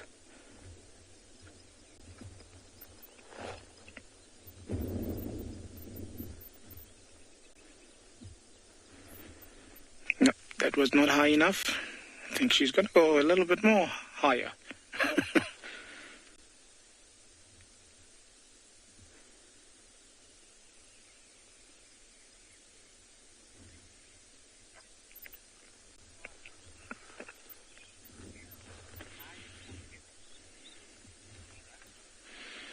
Well, Sarah, that's a very good question. Would cheetah kill lion cubs? Well, I personally have not seen it, but also think of it this way. If the lion cubs are left alone and mother goes hunting, and it happens that cheetahs do come across them, rule of thumb in the wild is a lot of animals try eliminate a problem before it becomes a problem. So in that aspect, I would say yes. But if mom is around, your cheetah is actually one of your weakest or your lowest ranking cats when it comes to strength. So they rely more on their speed than strength. So in that case, they would not engage in confrontation. They would rather flee and let it slide, if I can call it letting it slide, because any injury to them could mean that they cannot fend for themselves anymore, they cannot fight anymore, they cannot hunt anymore. So the risk involved in trying to do that is higher than the reward would be. So it would not be worth it. But in a case where the cubs are left alone, cheetahs bump into them, chances are they would try do something. It might not be killing them, it might be chasing them, but they'll definitely try to do something, because when those cubs become bigger, obviously it becomes a threat to those cheetahs. So that's how they would deal with the situation.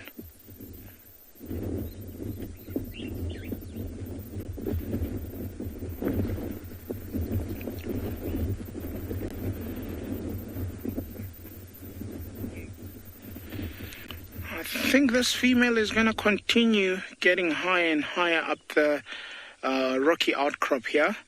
We're going to probably watch her disappear, and after she's gone, you can see her calling the young ones there. And once she's disappeared, we'll also start making our way and look for other things for the remainder of the morning. But in that note, I'm going to be sending you over to another very beautiful location in Africa.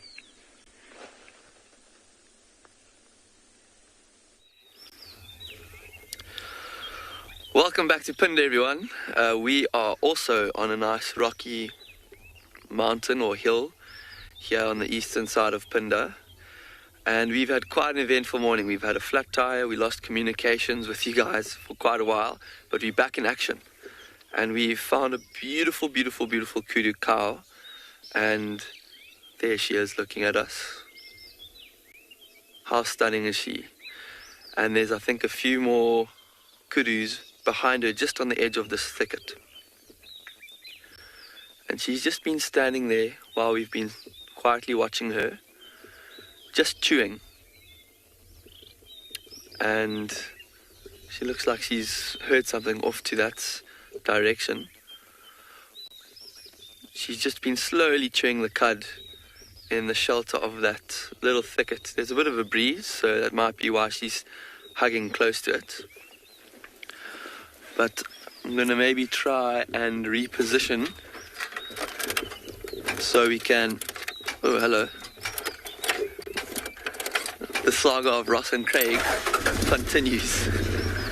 There she is. Yeah. Oh, she hasn't moved too far at all. She's just decided to go and find herself some breakfast. And there's the other one.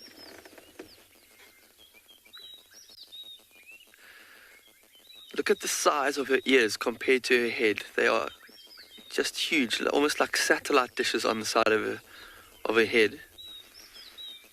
And she's just swiveling them as she feeds, cupping them from one direction to the next. Just trying to take in all the sounds from all around her. Oh, there's a third one.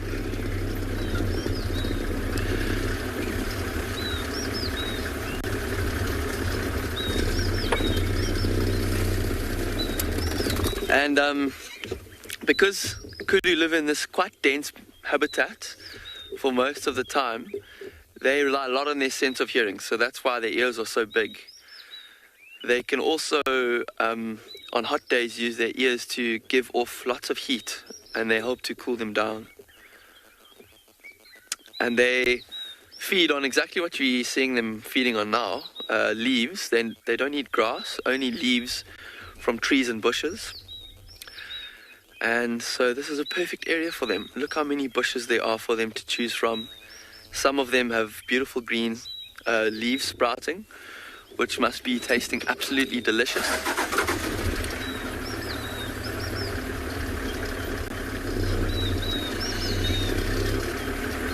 But they're slowly moving up the hill now towards the kind of the summit.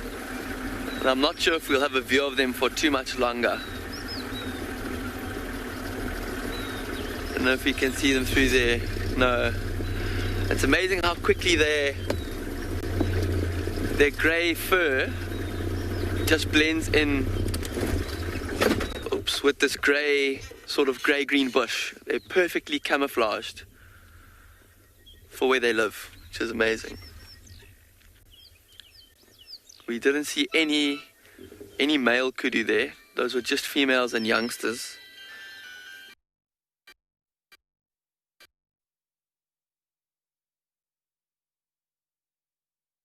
Those were just youngsters. So the male would have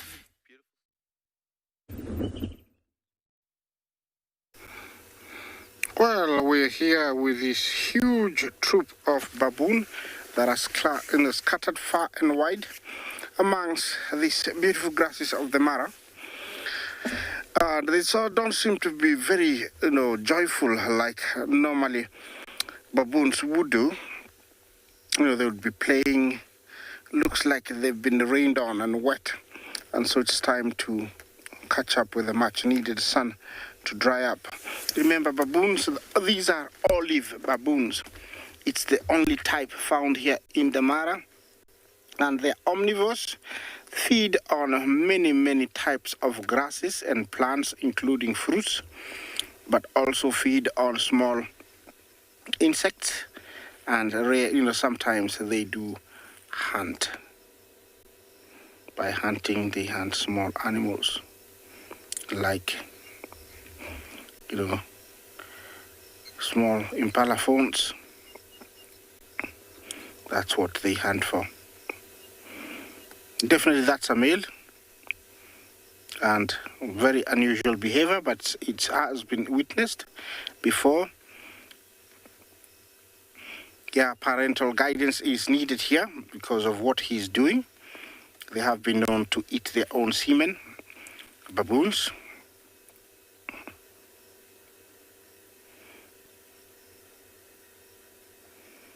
Yes, and olive baboons have got amazing eyesight, and they have order in the troop where You find the large males and sometimes the medium males, finding high spots and, playing a role in being the security or the sentry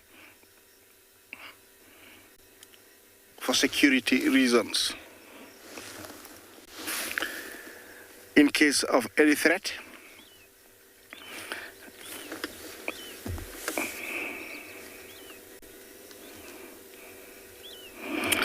Boxman, will big cats try to kill baboons? Definitely yes. They're preyed on by all large predators, leopard and lion. And leopard will eat them and also lion will eat them. They're on the menu. So they have to be very wary of those two. They take turns and they're very smart. When you see very many on the ground like this, there is a few sentries, dotted along this area, and they're watching. Either they could be on a tree, a high termite mound, and in case of any threat, one will, call, bark an alarm call that will alert everybody of danger, and everybody will run, to the nearest tree. The tree is the most safety spot for them. That's a really young one. That could be mommy. Yeah, they have a gestation period of 5.5 months. A big baboon can weigh up to around 30 kilograms. And they're very dangerous. They have very long canines, about 2 centimeters, 2.5, that can inflict serious injury. They're very, very fast on the ground and on their force. I don't remember the speed, but you cannot catch them. They are able sometimes to stand on their hind legs for a better view in long grass to detect danger. Every now and then they do that when they're walking in long grass. But here, there is something that they're doing. They're just getting that much needed sun after a cold, rainy night. That's a very young one, maybe a few days old. Very cute. Trying to play with cousin. At this distance, they can hear me and also they can see me really well. I'm about 100 meters away, but they can see me really, really well.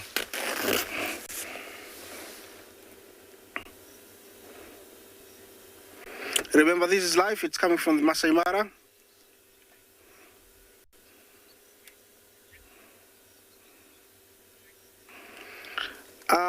Is it Benetrix?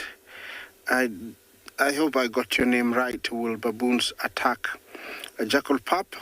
Definitely yes. Yes, definitely yes, they will attack it. It is a threat to their young, and they will attack it, and they might kill it. Yeah, you can tell they're enjoying the grass. It's this sprobolus grass. Just need to actually get hold of it, put it in the mouth and pull towards the other end, and all the seeds are left in the mouth as they go, and there's plenty of it. So there's no shortage of the sprobolus grass. A bit of grooming there. It's a very essential and plays a very big role in strengthening the bond between the troop. While seated like that, everybody's playing a role, watching around. It is a big threat to have everybody on the ground, very low ground. So the big guys have to be watching. In case there was threat, let's say, for example, something like a hyena or a leopard, it's got no chance with a really big troop like this. They're very dangerous. The only thing the baboon are afraid of is lions.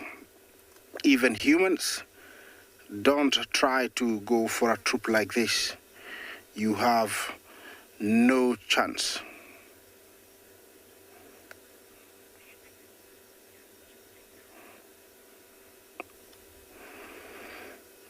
Dr. Rocky Balboa, Jambo, Do I think that if a Tswalu cat could take a baboon? Not a chance in 1,000 years. This is a very formidable and a dangerous primate. Very smart, and those canines and the reflexes it will kill that Tswalu cat in a minute, very fast. Yeah, there's a lot of interaction, lots of grooming going on. There is always a lot going on. It's like a small village. I think there's some water there. That's why they're bending down to drink.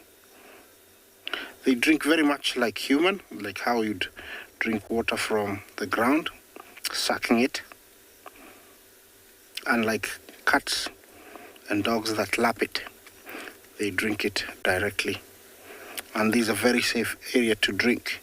And everybody might take advantage. Going to the river is dangerous because of the crocodiles. It's not the only baboon we find in Kenya, the olive baboon. We have the yellow baboon, but it's restricted to the coastal area, eastern area. It's less hairy, so it looks like it's longer. It's got longer legs and bigger body, but it's same size. It's only that it's not as hairy. It's called the yellow baboon. This grass must taste really delicious. They're enjoying it. Remember, the baboons can run really fast on the ground, and they're also very fast climbers. So they might look like they could be threatened by anything, but in case of anything, they can run and also climb. I'll leave you with that sight as we move to the next location.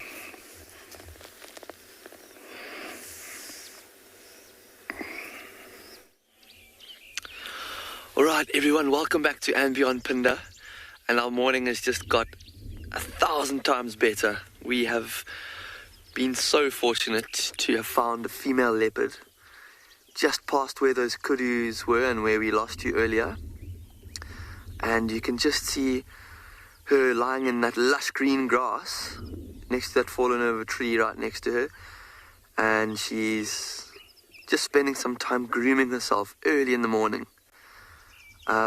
We were talking about how wet it's been here, and there's still quite a lot of moisture on the grass, and I think what she's doing is just licking her body just to dry herself out as the sun's coming out, to get her fur all nice and comfortable and back to normal again. And then I think she may look to move around, because she is showing signs of yawning and stretching and grooming, and I'd imagine that last night when it was raining she probably didn't want to be out and about too much. Sometimes leopards do hunt in the rain, but often they'd rather just wait for it to finish. And she may look to also trying to remark her territory, because when it rains, a lot of the scent marking that the leopards do actually wash off of bushes and trees and prominent places where they scent mark. So she might actually look to re-scent mark her territory and get her smell back up. Wow, what a fantastic turn of events here.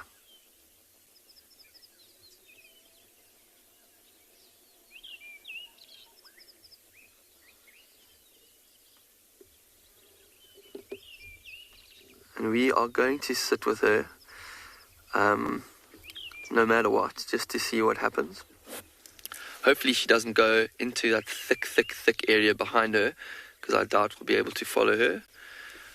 But yeah, I think I've had a look, and we know this female.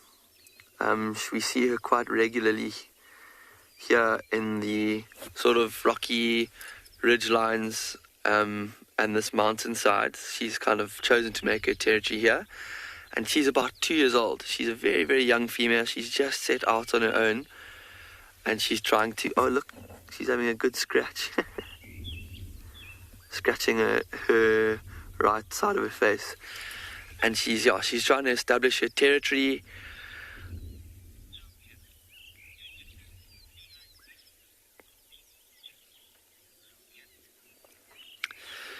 So Hellcat, you've asked a very good question. Do different feline species compete with each other? And the answer is yes. They are very, very competitive.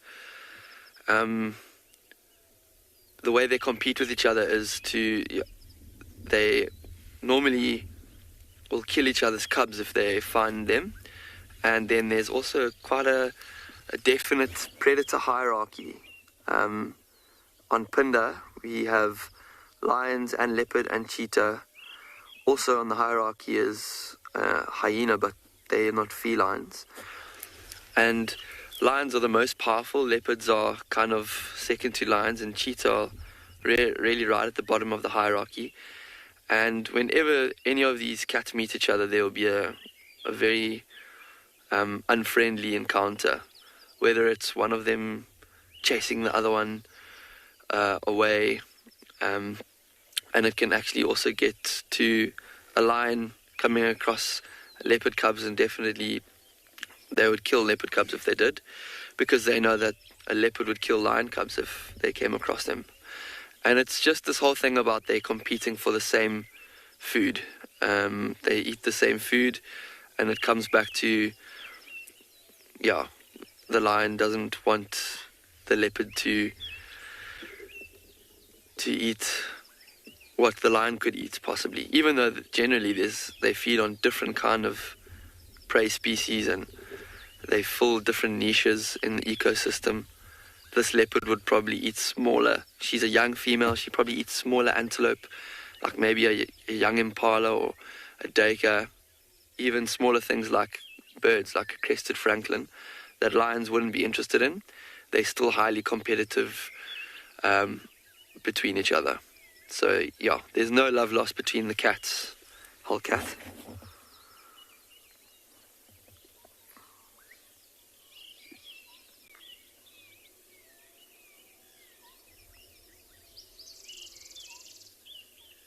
She's spending ages just cleaning herself to keep her fur in perfect condition, keep parasites off.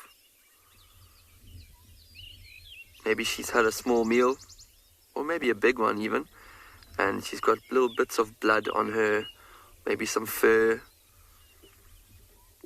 perhaps some stomach contents that's spilt onto her, and she's just trying to clean all of that off, so that lions or hyena, which would be drawn to that scent of blood, wouldn't be able to find her. So she's constantly trying to avoid encounters with those predators that we were talking about earlier to keep herself safe. On Phinda, we don't have a very, very high density of hyenas, so it's mostly lions that she's trying to avoid. And interestingly enough, it's very common to see pictures, and we kind of think about leopards as always climbing trees and sitting or lying along the branch of a tree. But leopards on Phinda often prefer to lie on the ground because there's not a lot of pressure from hyenas to hoist their kills up trees. They're quite happy to remain on the ground, hide in the thicket, or like she is doing now, in the grass.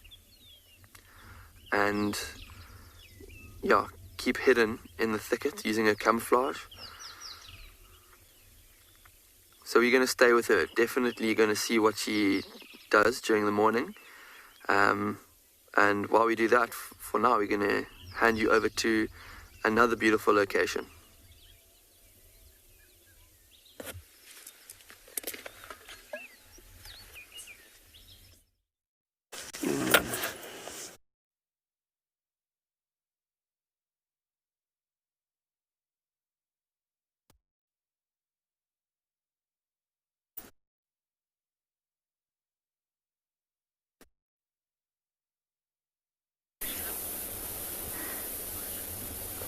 Oh, you're with us. Sorry about that. Don't quite know what happened to Predlands, but we have been sitting here quite some time watching Mrs. Wig and Olivia. Now, before I go into the owls, she keeps opening her eyes, which is very sweet. I've checked all the dens bar 2, everyone. Long gone are the days where you used to watch us getting frazzled and frustrated, but I can assure you I am. I do not know where the hyenas are. I've got 2 more dens to go, and then I am going to search for Klangula, my new love, the leopard. But we just thought we would stop. It's very important that I stop every single day at the Wig House. And at least we're getting to see her face, and her eyes are all wide open, as we knew they would be. But I'm still not getting to see her on her own. And I'm saying her. We obviously don't know the sex, but I don't want to say it. It's not very pleasant. The head is disproportionately large for the body, the muscles, and the spine to hold up in one place. And therefore, we need to see, is she squatting? Is she standing? Is she moving her wings? What's the feathers like? Is her flight feathers starting to marginally come through? Are we nowhere near that stage?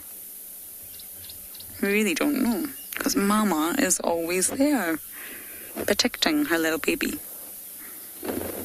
Now, if you look at Mama's face, it's very well defined. You can see that sort of radar disc.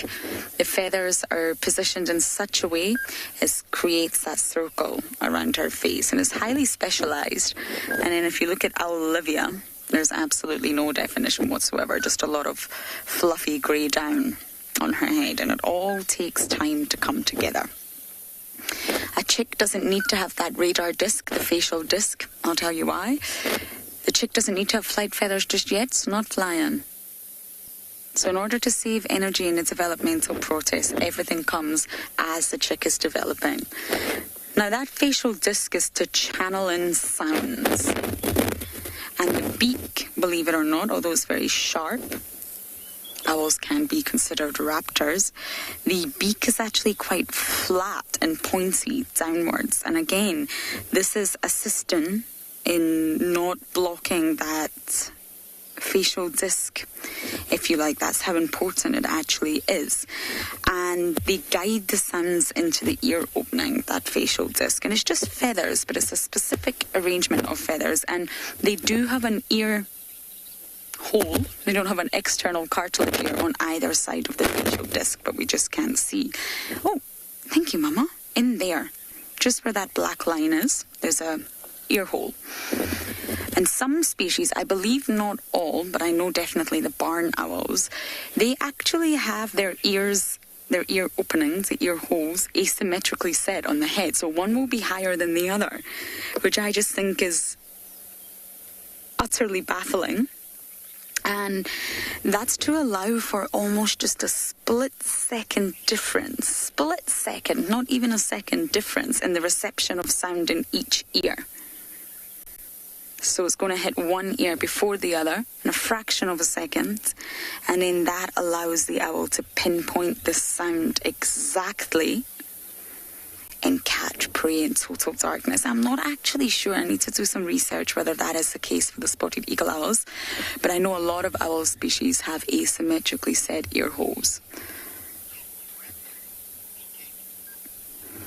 So we're going to say bye to the Wig family for now, and I'm going to continue my furious search of 2 more hyena dens.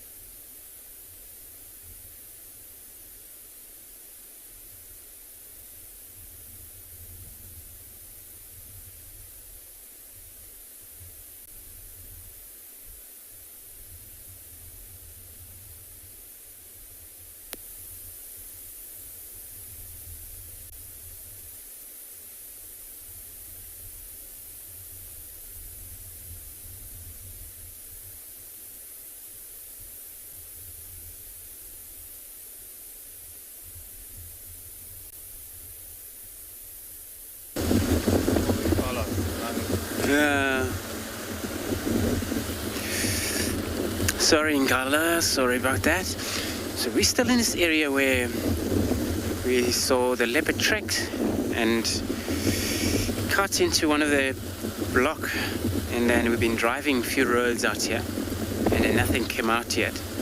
So we're still in the area, and then we're just gonna go back to the last trek. And because it looks like there was up and down. Possibly maybe she was on a hunt, and then we're now in a position of where we lost the llama yesterday moving into an area. So I would assume it's her. And then the boundary of a cheetah cut line here. If it's not her, then it could be maybe her mother. So we'll double check what they update there about this trek. But it's also last night, it's not actually this morning, the treks. It's always so important just to spend time, look around, because they also do their own thing. They move, sometimes they can be static, watch around them. So yeah, we'll keep you more updated about that.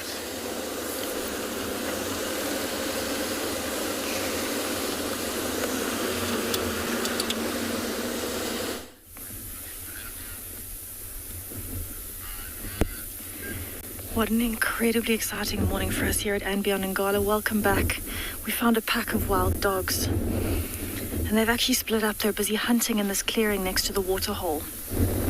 So we're trying to stick with them and see what happens. But this is hands down my all-time favorite animal. They are absolutely incredible to watch, and it's always so exciting seeing them.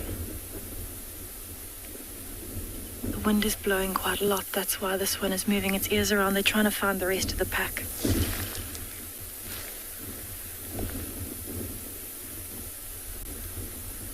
Incredibly alert. And look at just the size of those ears is incredible to hear even just the slightest movement.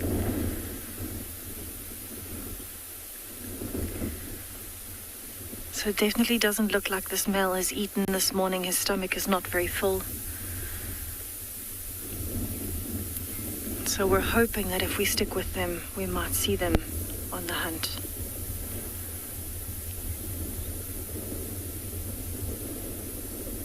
Look at those muscles.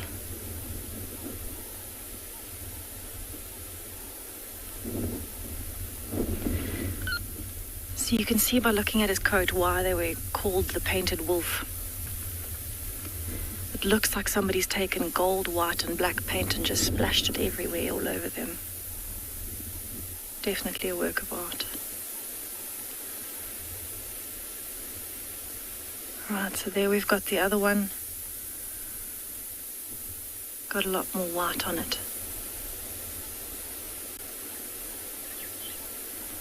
Also, sniffing into the wind, looking around, listening.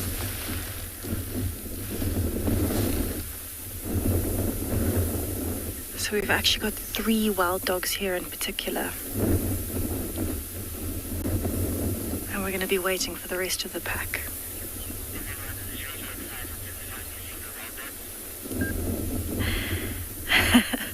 I'm so happy that we are sitting here right now. It's just the best feeling in the world for me. Even when I get the smell of a wild dog, I kind of start going a little bit crazy because it's just mind-blowing. Such an incredible animal to see, so rare. And we're so lucky to be able to do this. This has absolutely made my month. My first set of wild dogs in a while.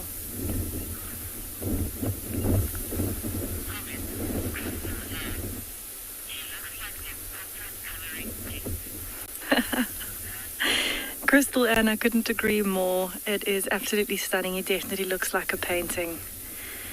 I think they're actually going down towards the waterhole, so we'll see if we can follow them down there and see if they have a drink. But even just the scenery that we're in at the moment, Crystal Ann, I think it just doesn't compare to anywhere else in the world. In my mind, this is my favorite place in the world. And being able to see wild dogs in this environment is just incredible. It's such a humbling feeling. It's such an incredible feeling that this is what I do and this is my life. And I'm just so happy I get to share it with all of you and that you share my excitement for seeing wild dogs. Right, I'm going to move a little bit forward and see if we can see the other 2 that have gone down towards the waterhole.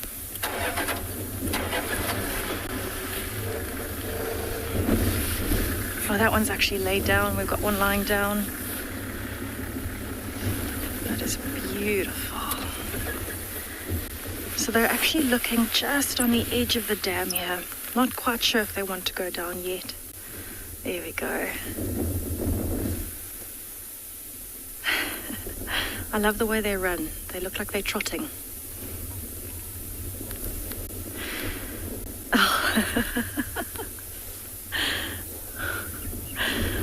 That's one thing that you've got to appreciate wild dogs is how much they love the water. It's always a good time to see them splashing and playing in the water.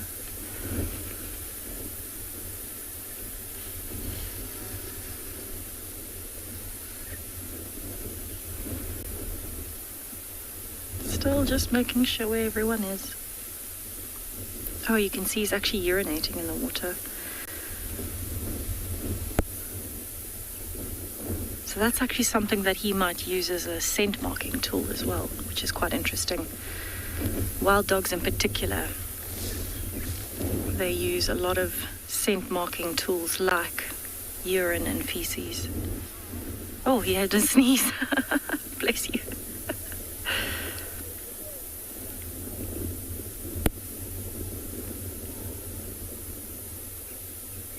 Oh my goodness.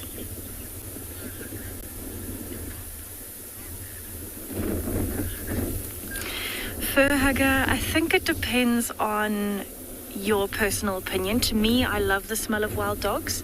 It smells like a mixture of almost like a wet dog and a strong smell of their urine. But I think when you've kind of been in this environment and you know that that smell means wild dogs, it's actually a very exciting smell. You can feel your heart rate rising and you start getting really excited looking around to see if you can see them. So maybe everyone doesn't find it pleasant, but I absolutely love the smell of a wild dog because it's just so special to me from all of this. All right, let's see if we can follow them. How lucky are we to be following a pack of wild dogs right now? So this is one of my favorite parts of living in the bush. Wild dogs in particular, especially when they're moving. All right, so we're going to try and stick with them and see what happens.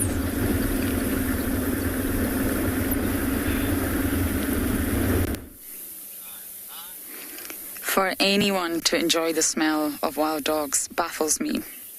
It's one of the worst smells in the bush. Oh, love wild dogs, but hate their smell. I think we have the Wahlberg's chick here. Now, please help me out, everyone. As you know, there's definitely a bird in that nest.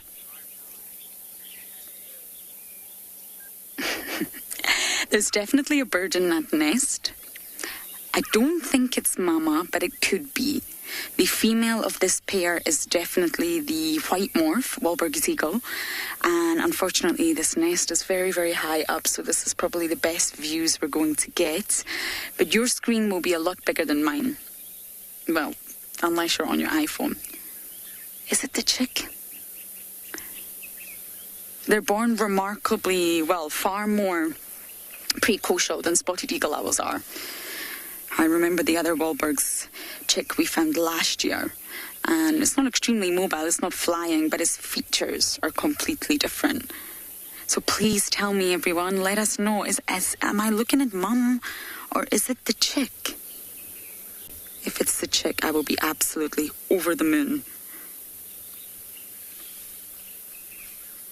They normally just lay one, but there's definitely those feathers are far too fluffy, I think, to be mom.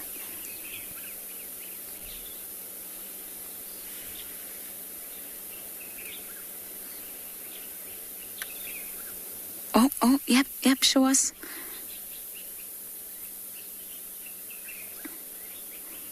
Now, Wahlbergs are not the biggest of all eagles.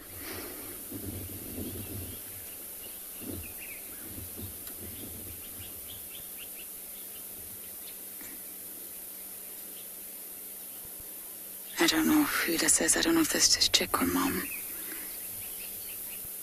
There's different colour morphs. You get the pale colour morph, intermediate, lots of different intermediates, and the dark colour morph.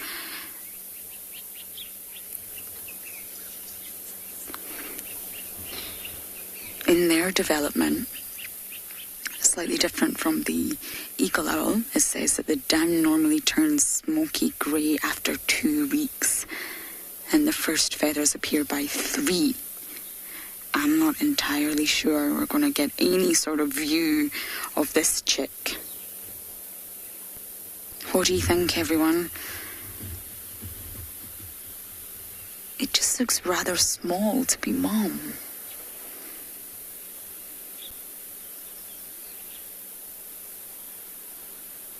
But I definitely saw Dad feeding the chick one day. The male provides most of the food at this stage, and it was definitely an adult in the nest feeding something. Now, the female's known to tear up the food for the chick. It's a combined effort, maternal and paternal care, monogamous relationship. So there's definitely, I'm convinced, a chick in there, but I just don't know if that is what we're looking at.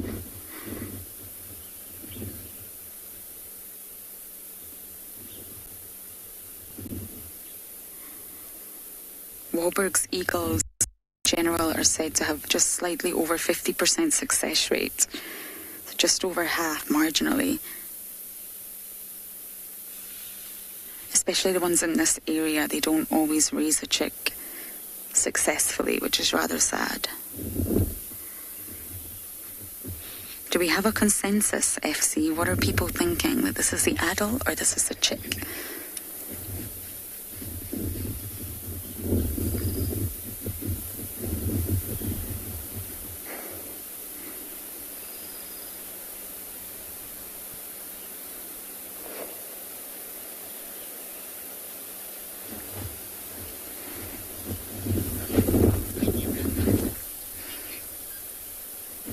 Unfortunately, I didn't get a response there, but please keep sending your thoughts in. Definitely somebody in this nest. I'm just not entirely sure who. Morning, all stations. Does anybody have an idea? Great, thanks, Lauren. So we came in the position of a dwarf mongoose. As you can see them running around, these guys are very active during the day, and they sleep in one of these termite, an older termite mound, where they have a few of these mounds along the way where they go, and a boundary line where you find sometimes they are in a group of anything from 15 up to 20 sometimes, and that whole group of number, it's quite a lot of young males, females. But there is a system of a pair breeder, which is a male and a female.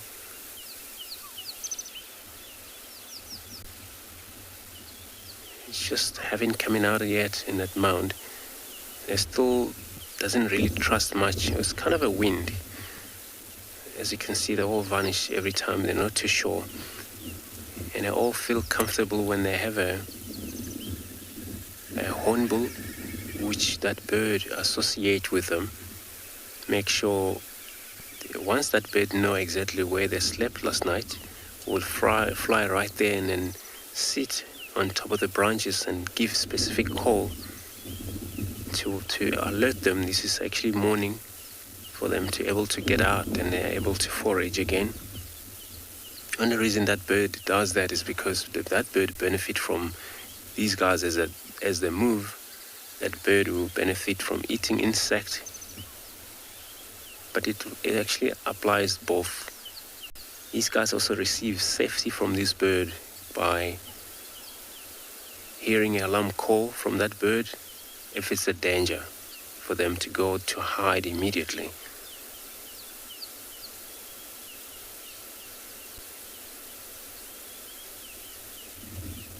And they're capable of killing snakes. They would eat from centipedes and beetles, insects pretty much, They are smallest carnivores out here.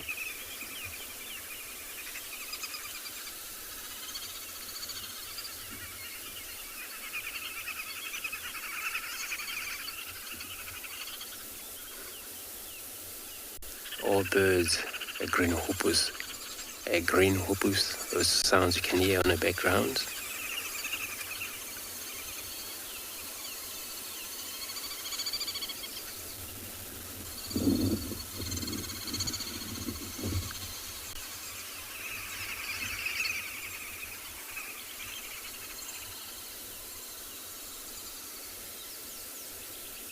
And that's not a warning. It probably does that when they communicate, this bird.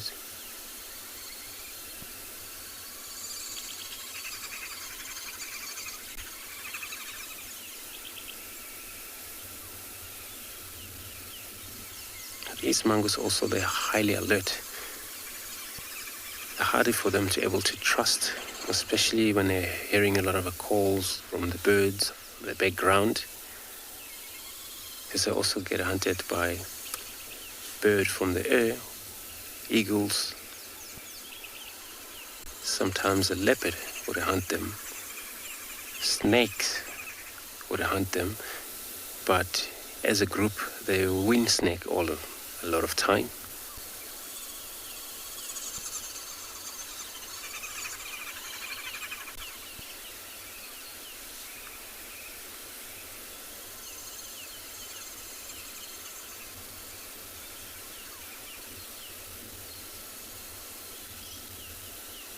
And they have a specific calls, especially when they warn each other.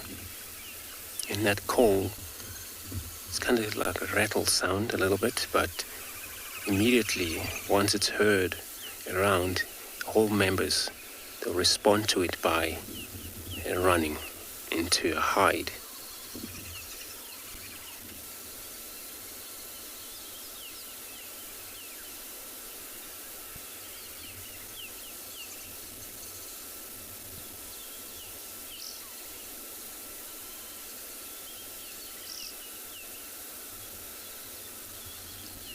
And they mark their territory by anal glands. So, especially when they get out of this mound, first things they'll go around the mound, go over these bushes, grasses, and all they left a little bit of a chemical, which is secretion from the anal gland.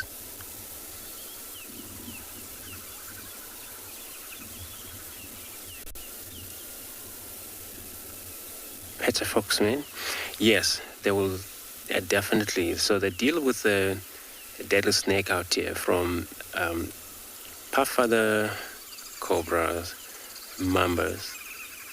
They're very good in that, especially when they're in such a number of 18 of these members of this animal. They always win a mamba quite easily. And they're a lot stronger when they get around, trying to help each other.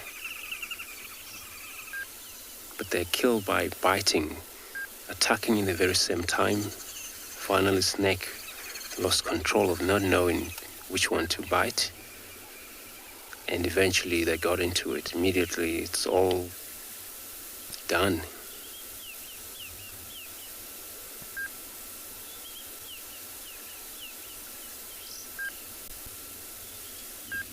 And it's actually a great system where if they have a young one, they all take care of it. So they cooperate, feeder and movement. So I'm gonna carry on checking here. I didn't actually get luck with any second tracks around, but I'm gonna leave this site here.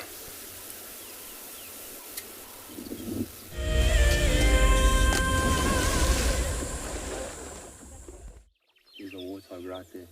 There's a warthog. Alright everyone, welcome back to Ambient Pinda. You see how the attitude of this leopard has changed. She's dropped into a stalking position. There's a warthog right in front of her. We're going to see what happens here. I'm going to be quiet. She's just noticed this warthog literally seconds ago. And this warthog has no idea that this leopard is here. It's walking towards her.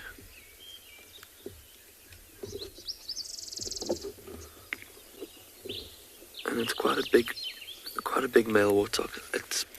I'd imagine it's a bit too big for her to consider trying to catch, but there may be others around. But she's still showing a lot of interest.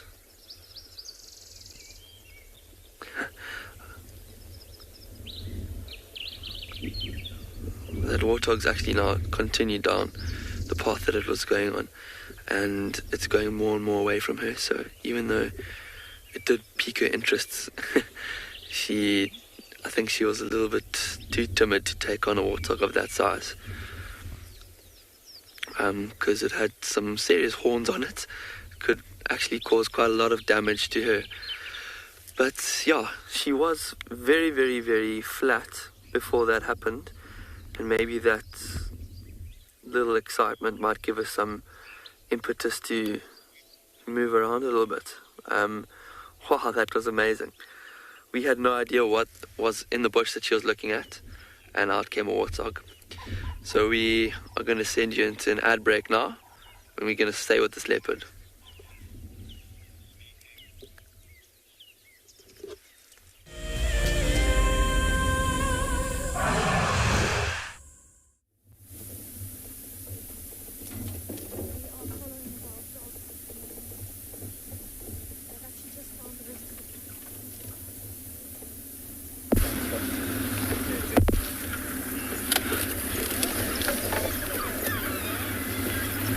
We have found the rest of the wild dog pack.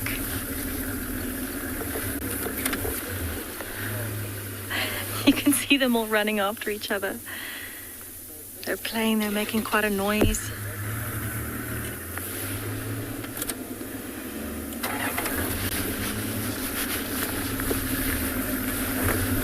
Right, so they're off to our left, they're staying in this clearing.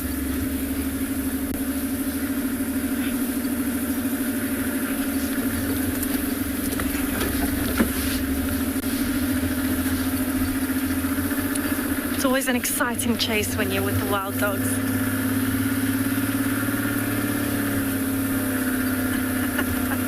You can see how quickly they disappear.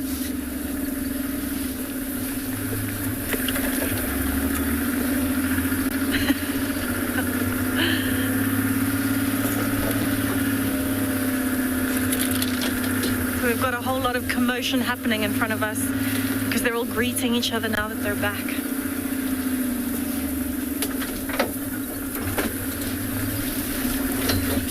We've got some vultures coming in. Vultures are following the wild dogs looking for scraps. That's incredible.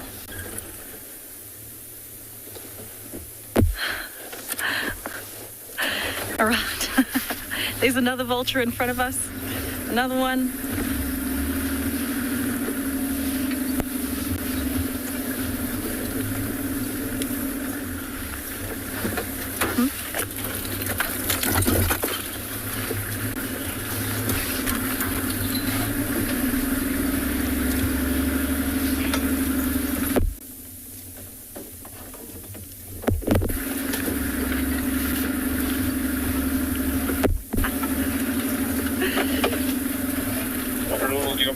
Alright, so we're going to keep going, see if we can find them. Hopefully we'll catch up with them soon.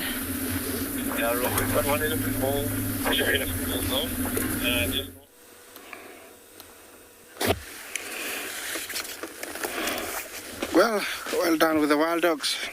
I'm here with another new pride of lions that we haven't seen for a few days.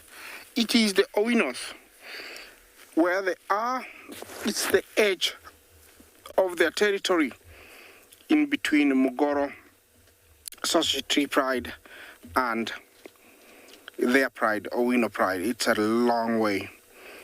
This is one of the nomadic or the breakaway from Owino who has been hanging around with our two cubs that are almost 3 years old, all by themselves. The last time I saw, the cubs were on their own and the mother was also by herself. It looks like they're also doing much of the other animals, what the other animals were doing, sunning, enjoying the morning sun. Like I said, it was a very rainy, cold night everywhere here in the Mara, and so then they are catching that sun. When they do this, sometimes they will pass a chance to hunt because they can spend a lot of time sleeping, sometimes continuous half an hour. And so a warthog or a topi or a zebra might pass by, like we saw a short while ago. It is necessary for them to do this. It is okay. It is part of their behavior, and their body needs it because lions do work out a lot. They walk long distances, and so I can imagine after being in the gym for 4 hours, when you've had a good meal, you need to rest a lot, and that's what they do. These girls, their territory from here, it stretches almost 15 kilometers towards the northern side of the reserve or of the triangle, so it's a long way. They look very comfortable, although it's a very tricky spot for them to be. Remember, this is the African lion, or lion, female weighing up to 120 kilos. At birth, the young ones only weigh almost 300 grams, very, very tiny, but they grow very fast on their first few days and weeks, because at the age of about 14 days, when the eyes open up, they're almost 1.5 kilos, 1,000 grams and above. And within 2 months, they're ready to feed on the first meat. And they live around 15 in the wild and 20 in captivity. It looks like they're going to be here for a little bit longer. So best thing to do is try and find something active. And that's what I'm gonna do.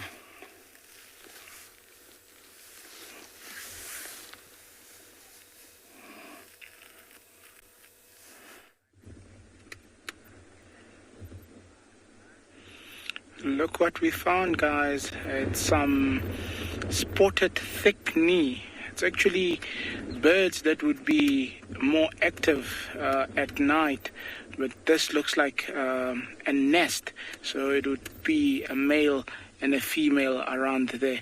Look at that behavior there. Let's just see what they're up to.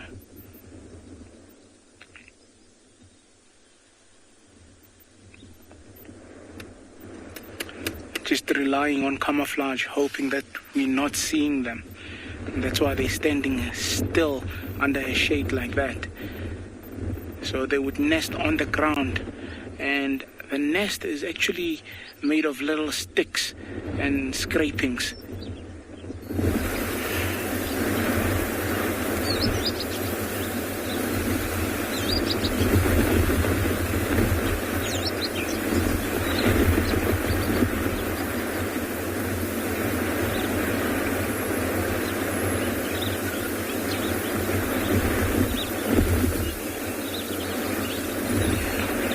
Still unsure of the surrounding. They're not sure if we can see them or not.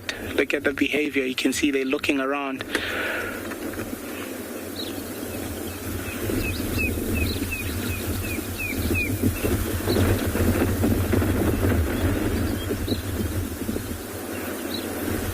It's just trying to look around there if there are eggs or anything around, but I don't see anything of that sort. So it would be just a nest for roosting for during the day.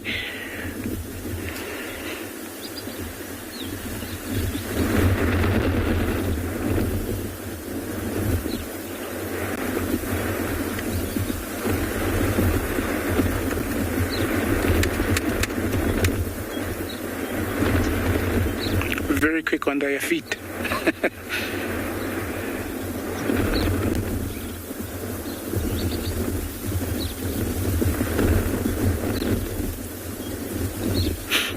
think all they're trying to do is camouflage and hide. You would see at times when something bigger threatens them, they'll also try and dive bomb or show other behaviors to try get rid of that threat. So camouflage right now seems to be a strategy for them.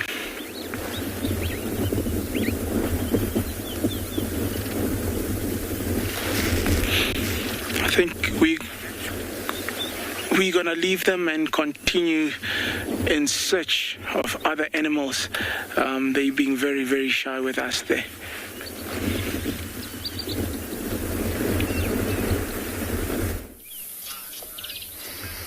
We've just encountered another lone bull, a different one. Very gracefully just chewing on all the delicious, nutritious and extremely palatable vegetation of summer. I'm going to let you enjoy this sighting. I'm just going to give you one more update. I checked Gwen's den, the one that's sort of off Cheetah Cutline, off Gowrie Main. No luck. Something's living inside of it, but I'm not convinced it's hyenas. So I've got one more den to check, and that's off BUTLER, my least favourite. I really hope they're not there, and then I am out. I'm stumped, shall we say. But for now, let's enjoy this bull.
Gremlins General, good to hear from you too. You're asking about the elephant population. Are they increasing? I don't actually know. I believe, at least in this area, in the sort of South African area, Lowveld Kruger National Park, elephant populations are increasing. They're thriving. But when you look at the entire population of African elephants, which of course are only found in Africa, the population is still listed as vulnerable, I believe, on the IUCN Red List. Vulnerable, yes, but it's believed to be increasing. And a long time ago, they used to cull elephants because they believed they were very detrimental to the environment. They are knocking things over, they're pushing over trees, which, yes, they do, but that's actually really important. They're a keystone species for that exact reason. So they were either culling or translocating. Now, it's not easy to relocate or translocate an elephant. And I believe 1996 was actually the last cull of elephants. And it was something like 900 elephants per year. Now, whoever decided on that number, I do not know. I don't know how someone within the Kruger can just pick a number and say, this is how much we're going to kill, this is how much we need to get rid of for the populations. I really do not think that is feasible or possible for someone to do, but that's how it was. Someone decided that the population maximum should have been around 7,500, so therefore anything over that was shot. And it came in at about 900 per year. And currently in the Kruger National Park and the sort of surrounding areas, they close water points. That's actually a fantastic way to control the movement of elephant populations. So in winter, not necessarily summer, if you really don't want elephants coming into Djuma, for example, because the land needs to recover, maybe they're doing some maintenance or the vegetation's in trouble, then most of the pans will be dry. Both Twin Dams Treehouse, Gowrie Dam should be dry. They weren't this winter, in all fairness. But the likes of Gallagher Pan, we could close that, drain it, empty it, not necessarily close it, and therefore it would mean that elephants wouldn't come into that area looking for water. So it's a rotation. You can use a rotating closure of water points to control elephant movement. It's definitely better than the 3 other options that were used. One was a vasectomy. Now, if you can imagine performing a vasectomy on this lone bull here, an extremely costly and overall not practical solution. Number 2 was contraceptive for the females. Feed the females or inject the females with contraception, obviously based on hormones, but it turned into an absolute hormonal mess. Pumping additional hormones into an animal is not a wise idea. I'm aware that humans do it and it's been tried and tested and all sorts, but pumping extra hormones into a female elephant did not go down well. They turned into, it was just a hormonal mess. It didn't work. And the second one, which is, the third one, which is quite interesting, is immunocontraception. And that's basically where it doesn't rely on sex hormones like your estrogen, progesterone and testosterone, I'm just making up words here. It uses proteins basically that are extracted from eggs produced by female pigs. Yes. And when it's injected into the elephant, along with some sort of immunological substance, these proteins actually stop sperm binding to and therefore fertilizing the eggs. So it's a form of contraception, but it's using an immunosuppressant, if you like. And therefore, the female elephant, the cow, will still ovulate, that will still take place, but no fertilization can take place. So therefore, this sort of method relied on the elephants creating an antibody. And the antibody itself is what stops sperm penetrating the egg. So it's very immunological. And I believe this method has actually been used in different species. I think 35 in total, including horses. And I believe it's been tried and tested on zoo elephants, so elephants in captivity. And I think out of all 3 that I just listed here, this one is the it will be costly, but it's the best solution to control elephant populations. But here in this area, they close water points. Vasectomies are not going to fly. Contraceptives using hormones are not going to fly. So the immunological option is the one that's the best bet at the moment. And that's the sort of tried and tested methods for elephant control. But I believe the populations are increasing, yes. But they're still listed as a species, African elephants, as vulnerable.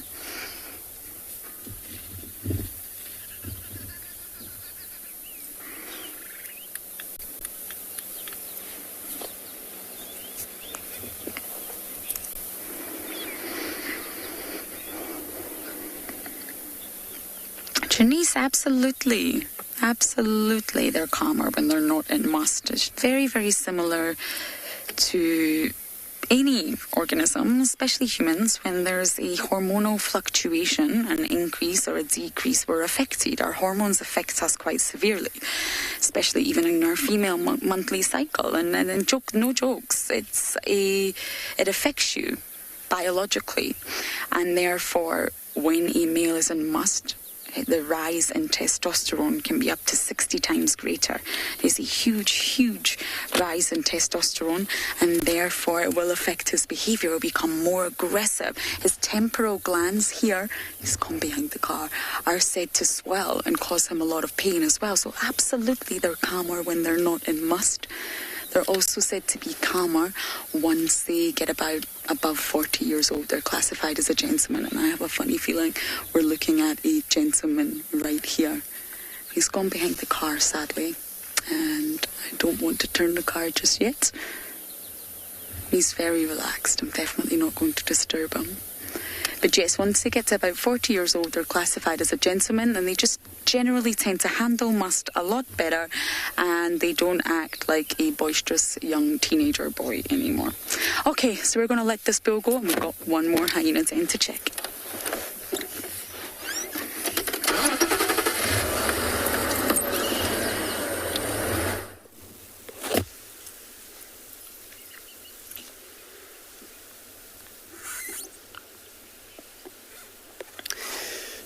Thanks, Lauren. So we came to Bablisuk Dam now, looking at a hippo. Looks like a few hippos in there. And this is where we saw one of the young baby hippo yesterday. Was on top of one of the mother there. And I think it's about the same. That could be one of the mother in there. Probably just returned early this morning from grazing grasses outside of the water, where temperature allows them. It was actually very good temperature the whole night for hippos to be out of the water for the whole night.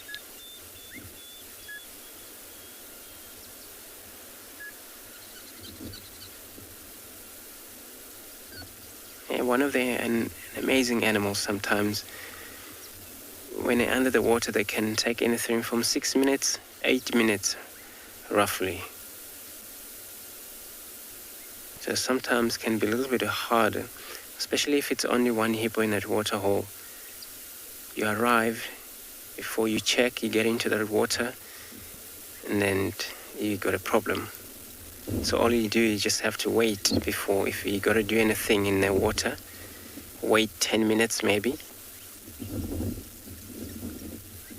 And then you're sure from there whether it's a hippo or not.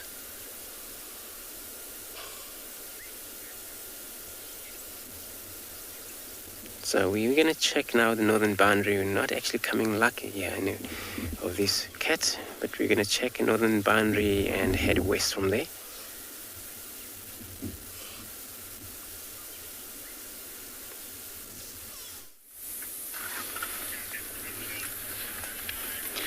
So we've managed to catch up with this pack of wild dogs, and they've managed to kill a young impala. And it's been a few minutes, and there's almost nothing left, just the rib cage. There you can see it's actually carrying the rib cage with it. Look there, that's incredible. So this one isn't particularly fond of sharing, apparently. But they've all had a really good feed. You can see their stomachs are nice and full. And sometimes it'll take just a few minutes from start to finish for there to be just about nothing left of these carcasses. Especially with wild dogs, the way that they feed is absolutely incredible. It's quite unique in terms of the African bush, because they all just grab on and they try and make it as quick as possible. Oh, that's incredible. Can you hear all the noise?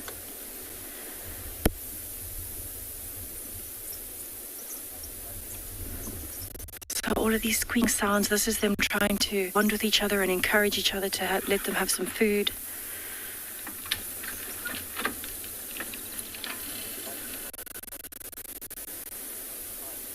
Right, there it goes.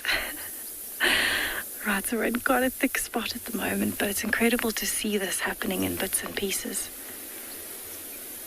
You can hear all the sounds. I think I'm going to reposition us.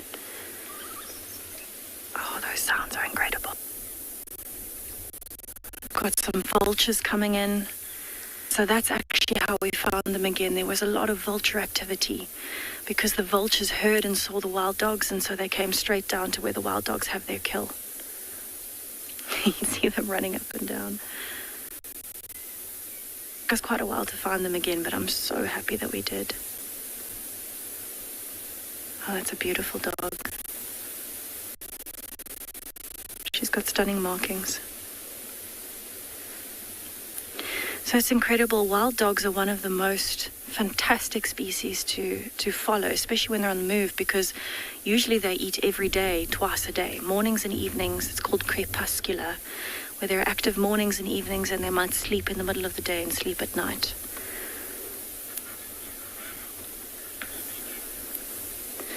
So we're going to sit here and see what happens. Hopefully they bring that carcass out into the open again. I'm very excited to see if we get some more action.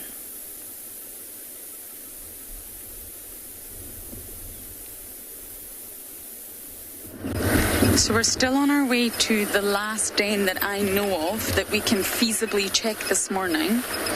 So I know some of you are very much into the Djuma clan like I am. I know some of you are not, but I'm just going to run through where I've been. Galago, Mvubu, Aubrey's, Zoe's, Shibamu, Firebreak, Gwen's Den, Philemon's Dip. Yes, I think that's them all. If I'm forgetting any of them, please reach out.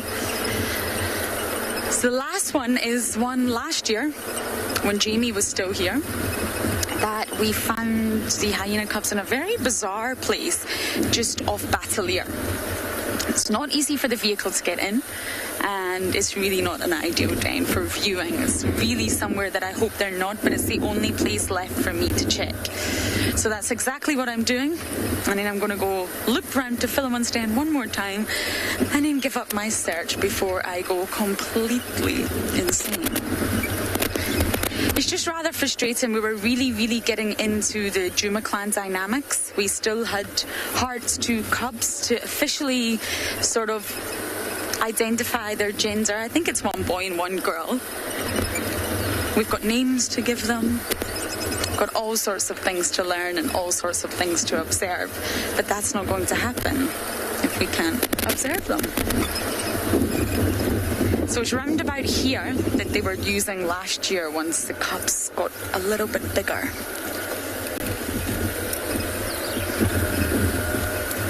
So a few of the dens that we visited have been freshly dug, but one of them looked like porcupine or warthog. There was no hyena scat nearby. There's no hyena tracks nearby.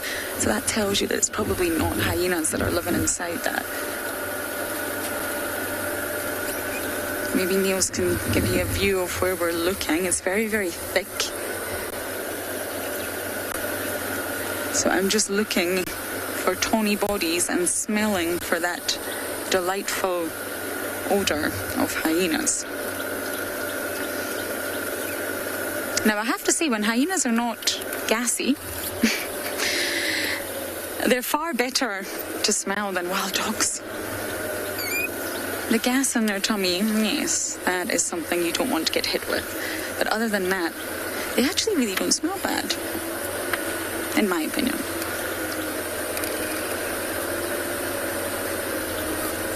Okay, this is the last venture. The mound is up here. And if they're not here, then I'm going to go home and cry.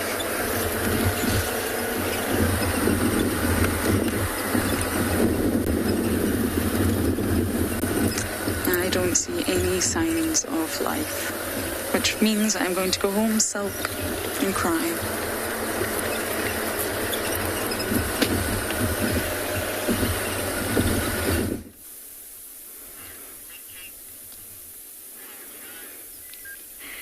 So we've managed to catch up with the wild dogs again, and these two are still feeding on the bones and on the rib cage.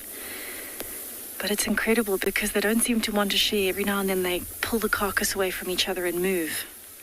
Oh, something gave them a fright. But while they're chewing, just listen to the sounds of the bones crunching.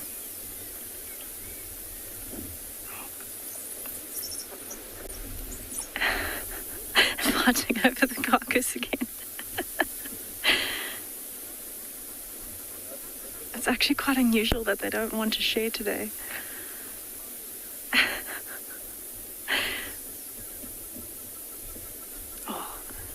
Got some vultures coming into land looking for scraps. And this poor one is just following the other two around, wondering when he's going to get some.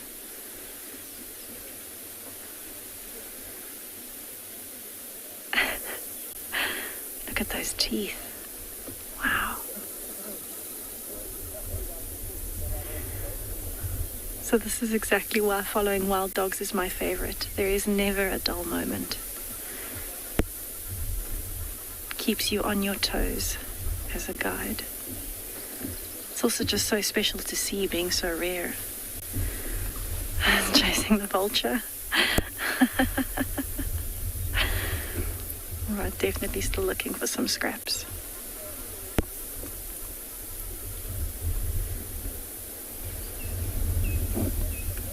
Isn't he beautiful? So I think he's actually going to follow those other two now, see where they've gone to with the rest of the carcass.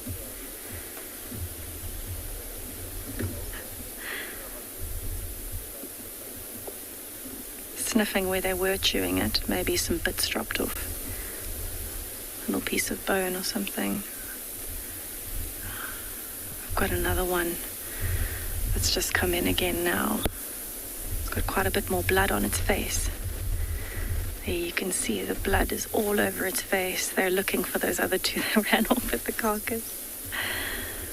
And there's actually another one now on the left. There, we're getting some more greeting. They are very good at hiding today.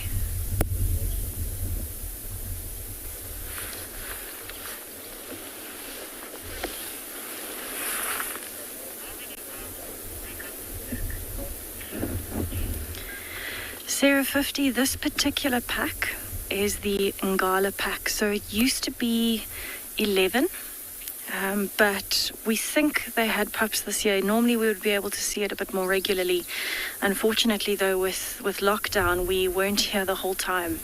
So we did see some pups. We're not 100% sure how many are in this pack, but it's usually between 10 and 15 at a time. However, we did have the biggest pack in the world here on Ngala at one stage. It was a pack of 36 wild dogs together, which is quite incredible.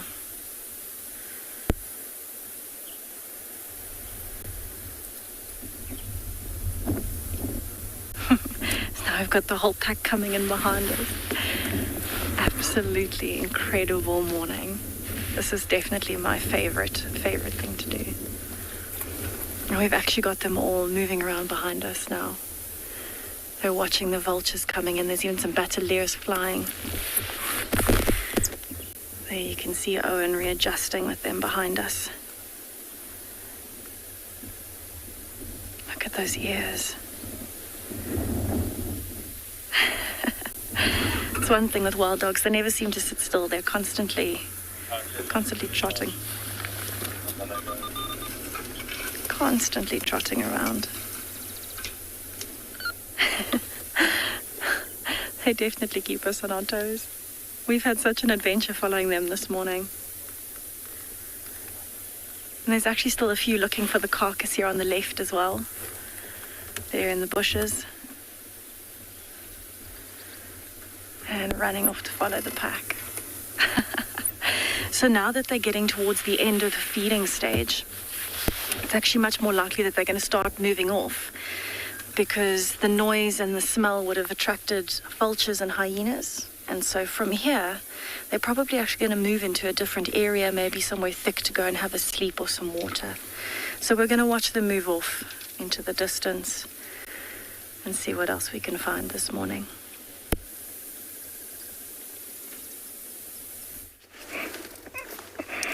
Well, nice to have wild dogs feeding. Always exciting. Yes, we have a beautiful landscape with our common animal recently, the African elephant, another small head of about maybe 7. I think it's the smallest I've seen in a week. Yeah, they can be from 13 to 15. You can tell it's getting hot, it's warming up. It's not as warm, but definitely it's going to be very warm later on. That is the beautiful scene that I see here. This is part of the Mara Triangle, where it's very wooded, as you can see. So this is what we call the wooded savanna, a mixture of trees, shrub, and open plains. That is an area that was burnt a few days ago. Luckily, we had some rains and it stopped the fire. The rangers were already on the ground to try and help stop it, but the rain stopped it. The causes are still unknown, but as I explained, there could be only one course, human, and we have honey gatherers, traditional honey gatherers, who sometimes sneak in, and while trying to harvest, the rangers spot them. When they chase them, they leave the fire burning. The fire usually is to try and smoke out the bees, and a fire starts. And sometimes maybe the bees, the African bees, you know, those are the ones we have here, very dangerous, and it just takes one to tell everybody that there is danger. And if they sting you, they continue, and sometimes they overwhelm the honey gatherer, and so he leaves the fire. It could be a few causes, and the fire starts. Our small herd of elephant enjoying grass. Remember,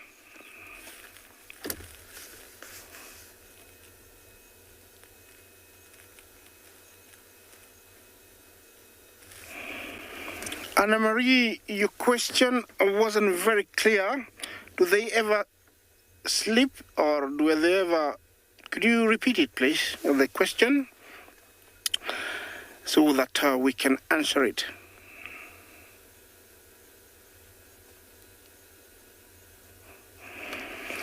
Oh, got it now. Do they ever split if they grow big? Definitely yes. Yeah, because for some reason unknown to science or to us, breeding herd mainly don't, get to more than about 15.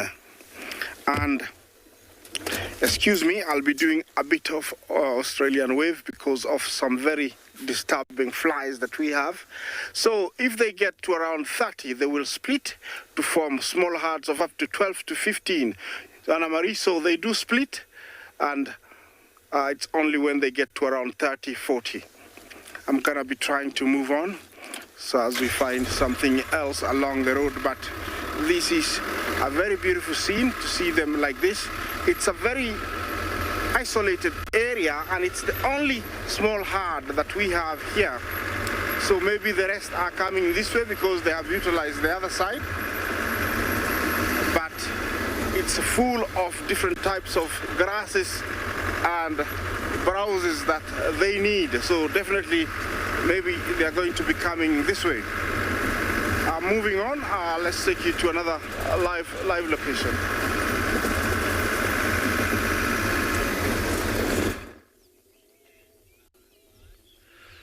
Welcome back, everyone, to Ambient Pinda, and we've found this very serene scene here of just a big herd of impala and two cocky warthogs in the corner there. I don't know if you can see them, but they've just been chasing these impala around in circles and causing absolute panic in the ranks. And have a look, that group that you can see of impala, where there's most of them in one bundle, is just females. There's no males there. But then there's a single male here off to the right, and probably 6 or 7 other males that you can see just in, or that you can't see, just in the thicket on our right as well. So I think this is actually just 2 separate herds that have by chance come into contact with each other. I think it's a herd of females, maybe with one dominant male, and then a small bachelor herd of younger males that have kind of joined up. And what may have brought them here is this beautiful green grass, this sort of ankle height new growth that they're all feeding on nicely, and it's drawn them into these open areas to feed.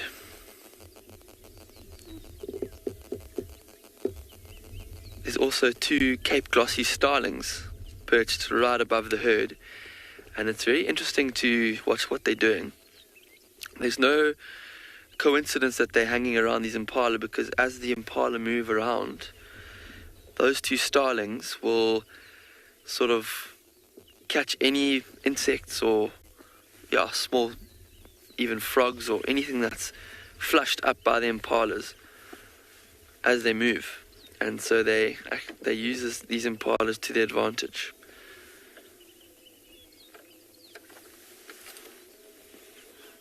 Also, what they could be doing in this open area is just feeling a bit safer because although they do feed on bushes and trees, in the thickets it's a little bit less easy to spot predators coming.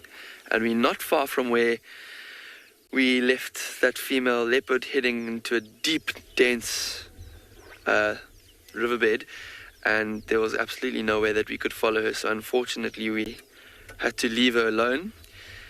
But maybe this afternoon we'll try again for her, because this afternoon I think will be dry enough for us to go off-road and follow animals off-road.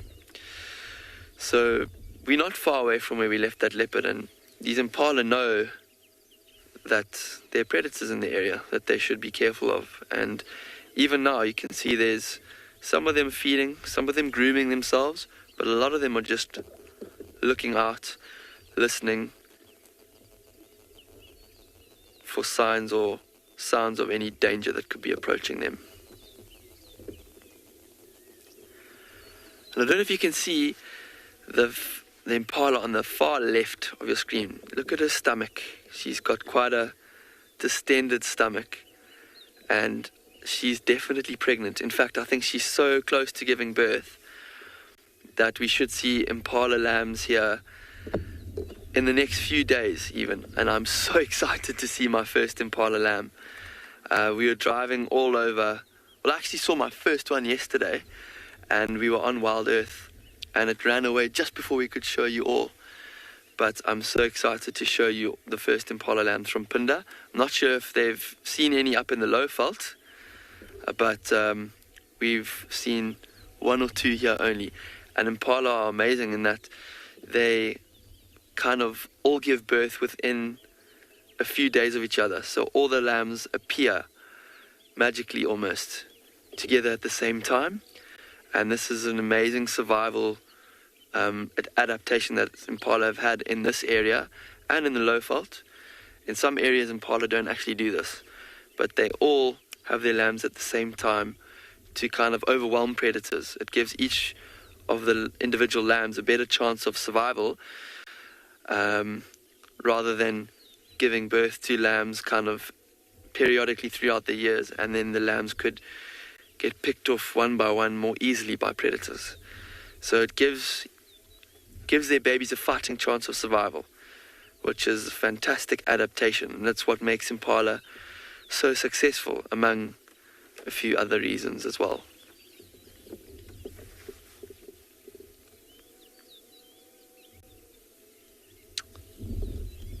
Another reason why impala are so successful is because you can see the far left impala is eating grass, where the far right impala with the horns has just been eating leaves, and they're one of the very few antelope that can feed on both grass and leaves and make use of a whole variety of food types. So they can do well in many different areas, whereas some animals like zebra only eat grass, and they only can live in places where there are grass. So yeah, what an amazing animal, and one of the most underrated animals in the African bush, in my opinion.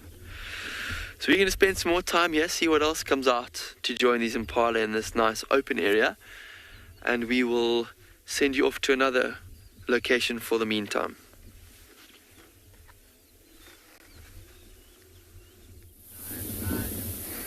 I've came to a conclusion, everyone, as we stare at yet another termite mound. It's been a riveting morning. Not frustrated at all. But you are looking at Philemon's Den number 3. They're here. I'm telling you. I'm going to show you why. If we just zoom into the entrance hole again, Niels, there's fresh tracks. I'm not sure if the camera's going to be able to pick them up, but all along the road that you drive, the 2-track that you drive to get here, there's a very fresh tracks of not just one individual, but many. I can smell them. I know the little cubs smell. I can smell them very strongly. And the third sign is this puddle over here that Niels is going to show you. It's a lovely puddle of urine, which hyenas are famous for. They normally love to lie in that spot, that's ribbon spot. Maybe that's a throne. We just don't know it. Anyway, and they love to urinate as they sleep. This is very fresh urine, hyena urine. They are still here. I'm telling you, my gut is telling me, and I need to listen to my gut more often. They're still in here. I have just spent the last 3.5 hours looking at all other dens, but it's always worth it. But they're definitely still here, and I'm convinced that they've just done a shift in their timing. They've just became nocturnal. Just a few days ago, we were driving in 42 degrees heat, which is unbelievable. It's far too hot. Even first thing in the morning when that sun starts to come up, the heat is far too hot. So I think they've just shifted slightly, and and by the time we get here in the morning, by the time I'm here at 5:30 every single morning, they've gone inside. Another clue is we found Hart, who's one of the mothers, at Treehouse Dam this morning. Now, Treehouse Dam is the closest dam, and it's really not far away. I think she'd been with the cubs, and we just missed her, and we caught up with her at Treehouse Dam.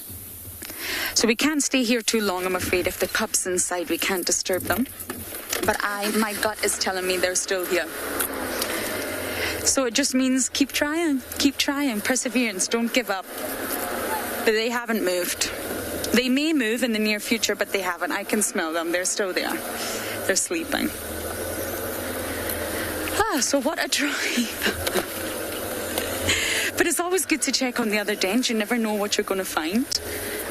We had a little bit of a suspicion that Intima, Ribbon's daughter, could be pregnant, so you never know, we could have came across her. But I think, to conclude, our cubbies never moved dens at all.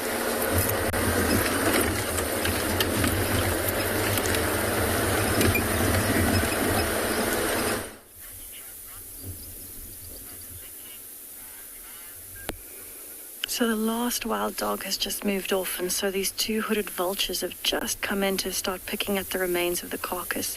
There's just a piece of the spine and a piece of the ribs left. There you can see the rib cage quite clearly. And so these have been sitting patiently in the trees waiting, but now you can see how frantically they're eating because, speaking of hyenas, it's very likely that there will be some hyenas that might show up here just now to try and finish up these bones. But it's incredibly special to be able to see this part of the cycle where we have vultures finishing off the carcasses.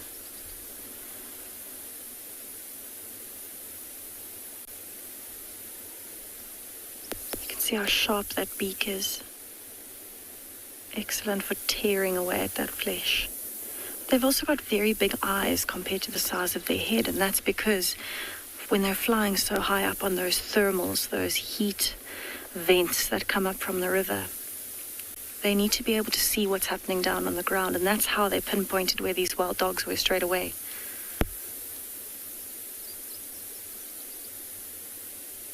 Incredible, you can even see the talons on that one. Look at that as it's stepping on the carcass. So it's actually holding it down to pull the flesh off in between those rib bones.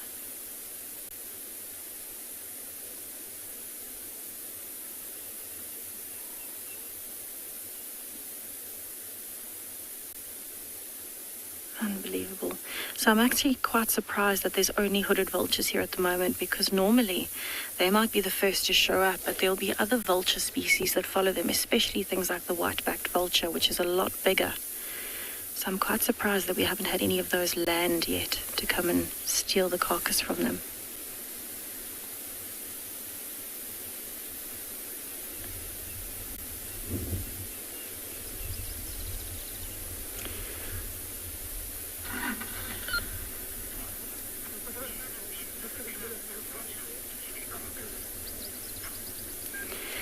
Todd, I have been quite close to vultures eating a carcass. I think I have been closer than this on one or two occasions, but with bigger carcasses. One occasion was an elephant that was killed by another male, and the other occasion was actually a buffalo carcass, and we were quite a bit closer. But I distinctly remember when I was younger, we were driving in the Kruger Park as a family, as we do every year, and we came across an elephant carcass that must have had 100 vultures, if not more. And they were right next to the road, and there were just vultures taking off and landing, and just everywhere you looked there was just vultures. So It's not often that we get this close to vultures, especially actually hooded vultures, because they tend to be a bit more skittish or shy. But yes, I have been closer on 1 or 2 occasions.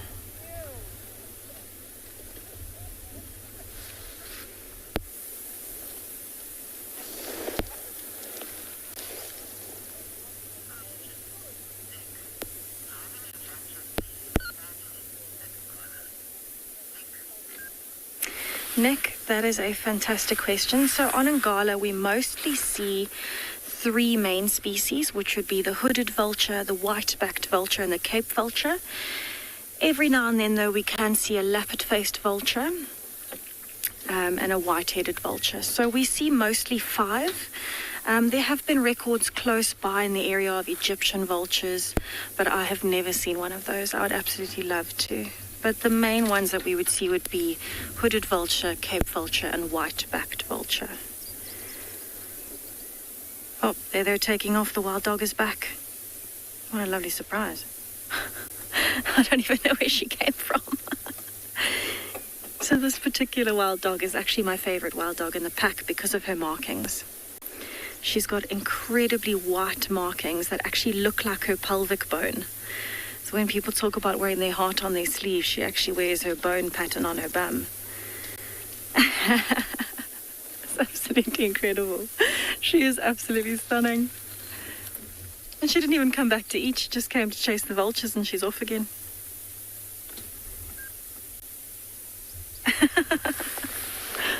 I have no idea where she came from. Oh, that's her calling. Listen.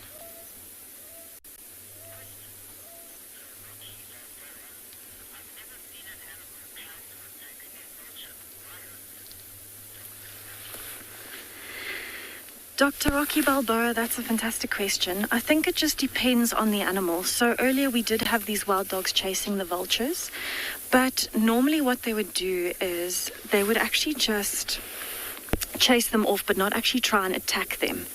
However, that being said, the Makoti male leopard, which is the young male that we saw in the last few days, he's actually very well known for attacking vultures in their nests and eating them, and he's been doing that since he was 8 months old. In a situation like this, though, all they would need to do is just give the vultures a bit of a fright to scare them off, so they kind of just run and jump at them.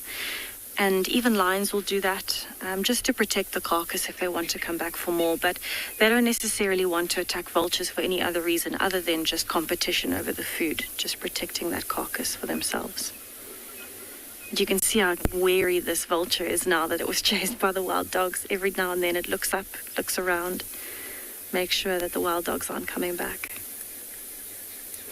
So it's quite important for vultures in particular to be aware because they are so heavy that it often takes a bit of a run-up for them to be able to take off. So that's why they're being careful, because if they're in dense bush, they will struggle to take off and then they have a chance of actually being caught. But they're having quite a feast here. Oh wow, look at that rib cage.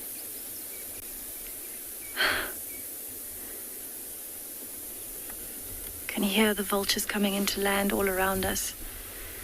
So actually there are 3 white-backed vultures that are sitting and watching, but they haven't come down yet. And I think the reason for that is because it is so thick in this area, and they've just seen that wild dog come back. And so for them, they're even bigger and heavier than a hooded vulture. It would be almost impossible for them to take off quickly in this position. They've got to make sure. There's one coming in now. It's just landed above them. Oh, and another one coming in. So we've got all the vultures starting to take off from the tree and come and land to investigate what's happening. Look at the way it runs. 2 of them. So they have that hopping, running fashion. So there you can see the size difference between the white-backed vultures and the hooded vultures. And now that 1 or 2 have come down, the rest are going to come down. So we'll sit here and watch what happens for a little bit, and maybe we might see a bit of a fight. There you go.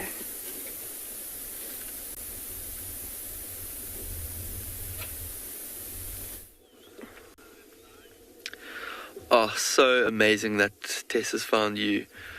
That amazing scene. I'm very jealous. But not so jealous when I think of this beautiful scene. Oh, look at these. So there's the small bachelor herd of impala that's just come out of the bushes on the right, and they've actually been fighting, and we've been listening to them butting horns and kind of competing with each other in the thicket, not being able to get a great view. And do you hear that sound? They're actually alarm calling,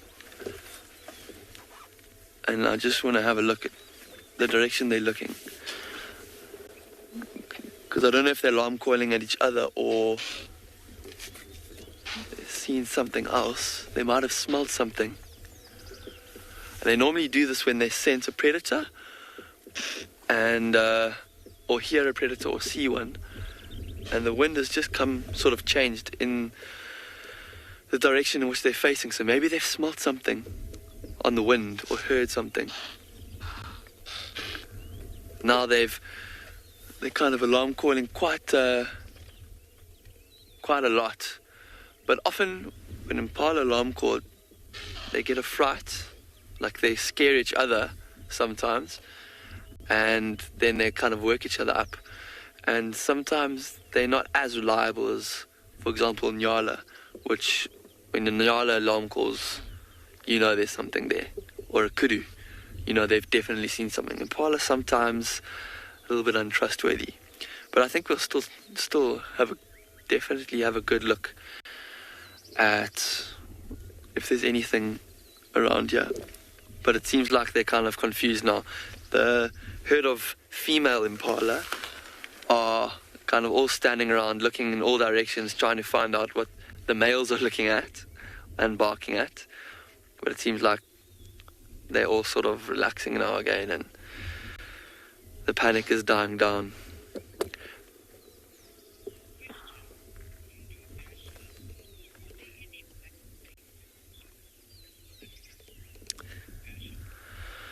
So Bundu Bash has asked if there are any black-faced impala in South Africa, and as far as I know, there aren't any black-faced impala, but I will have a look in my field guide, because I know that black-faced impala occur sort of in Namibia, in the sort of northwestern part of Southern Africa. But I'm just going to check in my... yeah. So my field guide says that only in Namibia is where they occur. They look quite similar, except they've got a black mark down their face, and they live in the more arid regions of northern Namibia. I would love to see a black-faced impala. These impala are still going crazy, and it's been mostly this one young bull that's kind of leading the charge. He's the one closest to the direction of where they're alarm calling, and he's the one that's really, really adamant that he's heard or seen something. And the rest of them are kind of just looking at him and what his reaction is.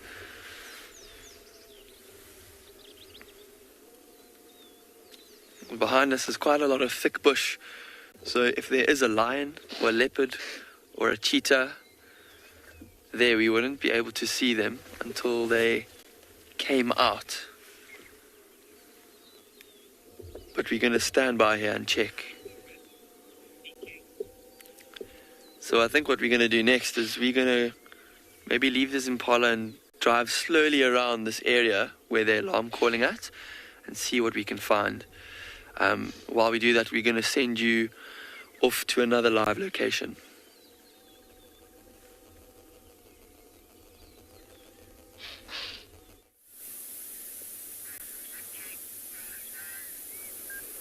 So we're back here where the white-backed vultures have taken over this carcass from the hooded vultures at Ngala.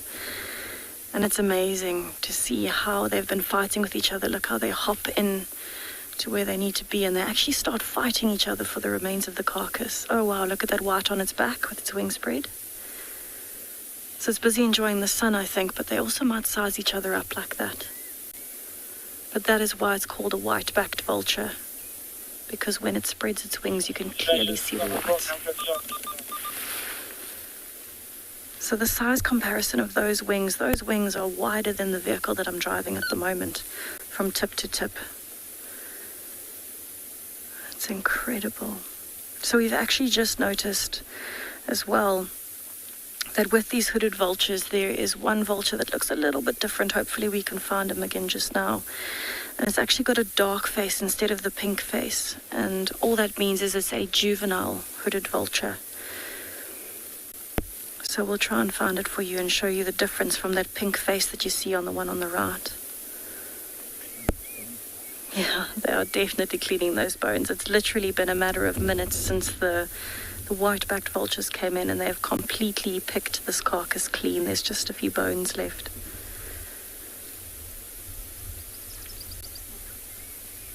Here you can see literally just bones. Compare that to when that hooded vulture was feeding on its own just now. It was taking quite a bit longer to really get at those sections.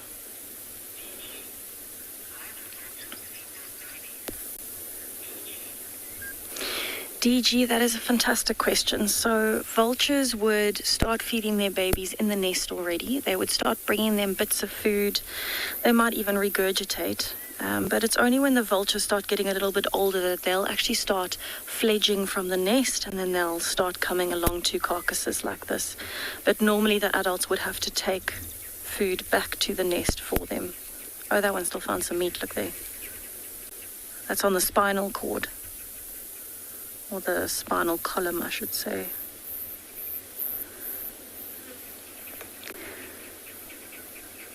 So you'll actually notice that while it's feeding, the neck has quite a few little feathers on it, but the head itself is quite bare. And that's because when it's feeding like this in amongst the rib bones, or even when it's putting its head into a carcass, it wants to make sure that it doesn't get any blood stains on the face that could cause a problem. Oh my goodness, they all just took off and landed in the tree. It's incredible. There they are, look at their wingspan. So they want to try and keep as clean as possible, and you can see all of them took off at once there. They got a bit of a fright, and so they want to make sure that they're in a place of safety where they can't be harmed by predators.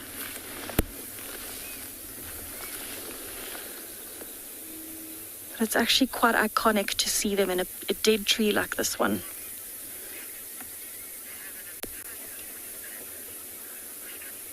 Megan, I absolutely agree. Their wingspan is huge, especially for something like the Cape vulture. It can get up to 2.7 meters wide. That is incredible. From tip to tip, that is way wider than the vehicle that I'm driving at the moment. And so that's why when you see them in a tree like this, Megan, that they're particularly well known for staying in trees that don't have leaves, because the wingspan is so wide that they need enough space to be able to take off. So here, where there aren't any leaves in that tree, they can actually stretch the wings wide enough to take off. So we're going to stick around here and see what happens. Watch this last hooded vulture finish up that little bit around the spine.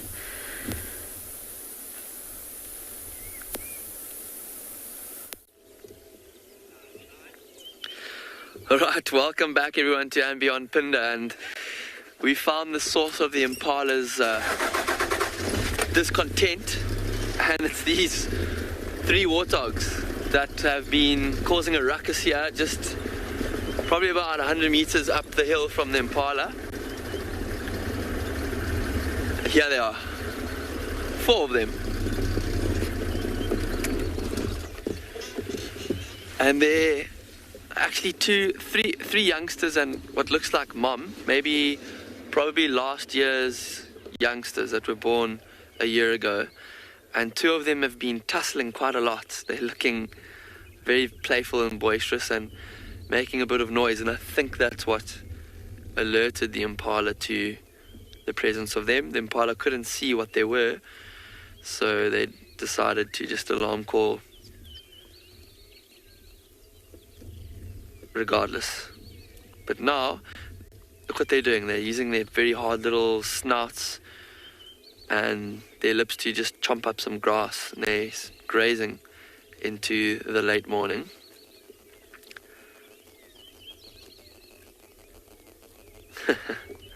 They look all very, very urgent about how they're feeding.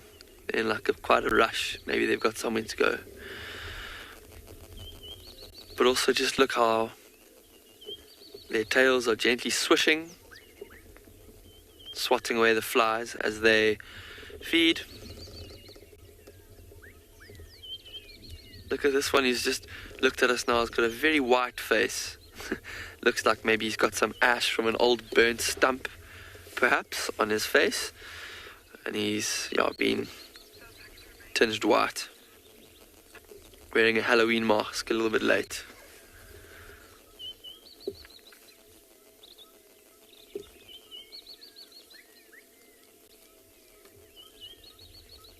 These youngsters have these beautiful hard bristles on their neck, kind of sticking out. Actually quite beautiful, even though these are warthogs. They're kind of known to be not the prettiest animals here. I actually think those manes are quite handsome.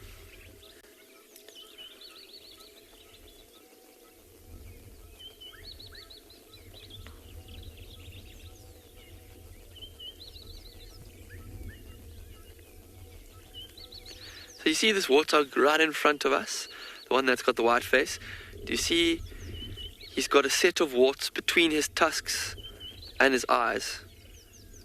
So almost in the center of his face. When he looks at us again, there you can see the one in the center. And then he's got, another pair of warts further down. That tells you that he's a male. He's got those two warts. The mother behind him, you can see she, in exactly that same place, she hasn't got any warts. So that's how you tell that this is a little male warthog. We're going to continue trying to see if we can get another view of them. I think they're probably going to continue to feed. It's nice and cool now, so even though it's midday, they can go on feeding quite comfortably. The sun's not so bright. But for now, we're going to send you off to another beautiful African location.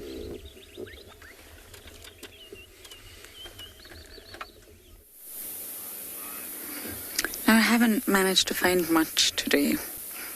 Chuma's extremely quiet, but we have got our trusty old reptile. This is a young one, can tell by size. I don't think this is a fully grown water monitor lizard. But look at those claws. Now they get much larger in sort of length and girth, if you like. They get much bulkier, a lot more muscle mass, and therefore I know that this one is a juvenile.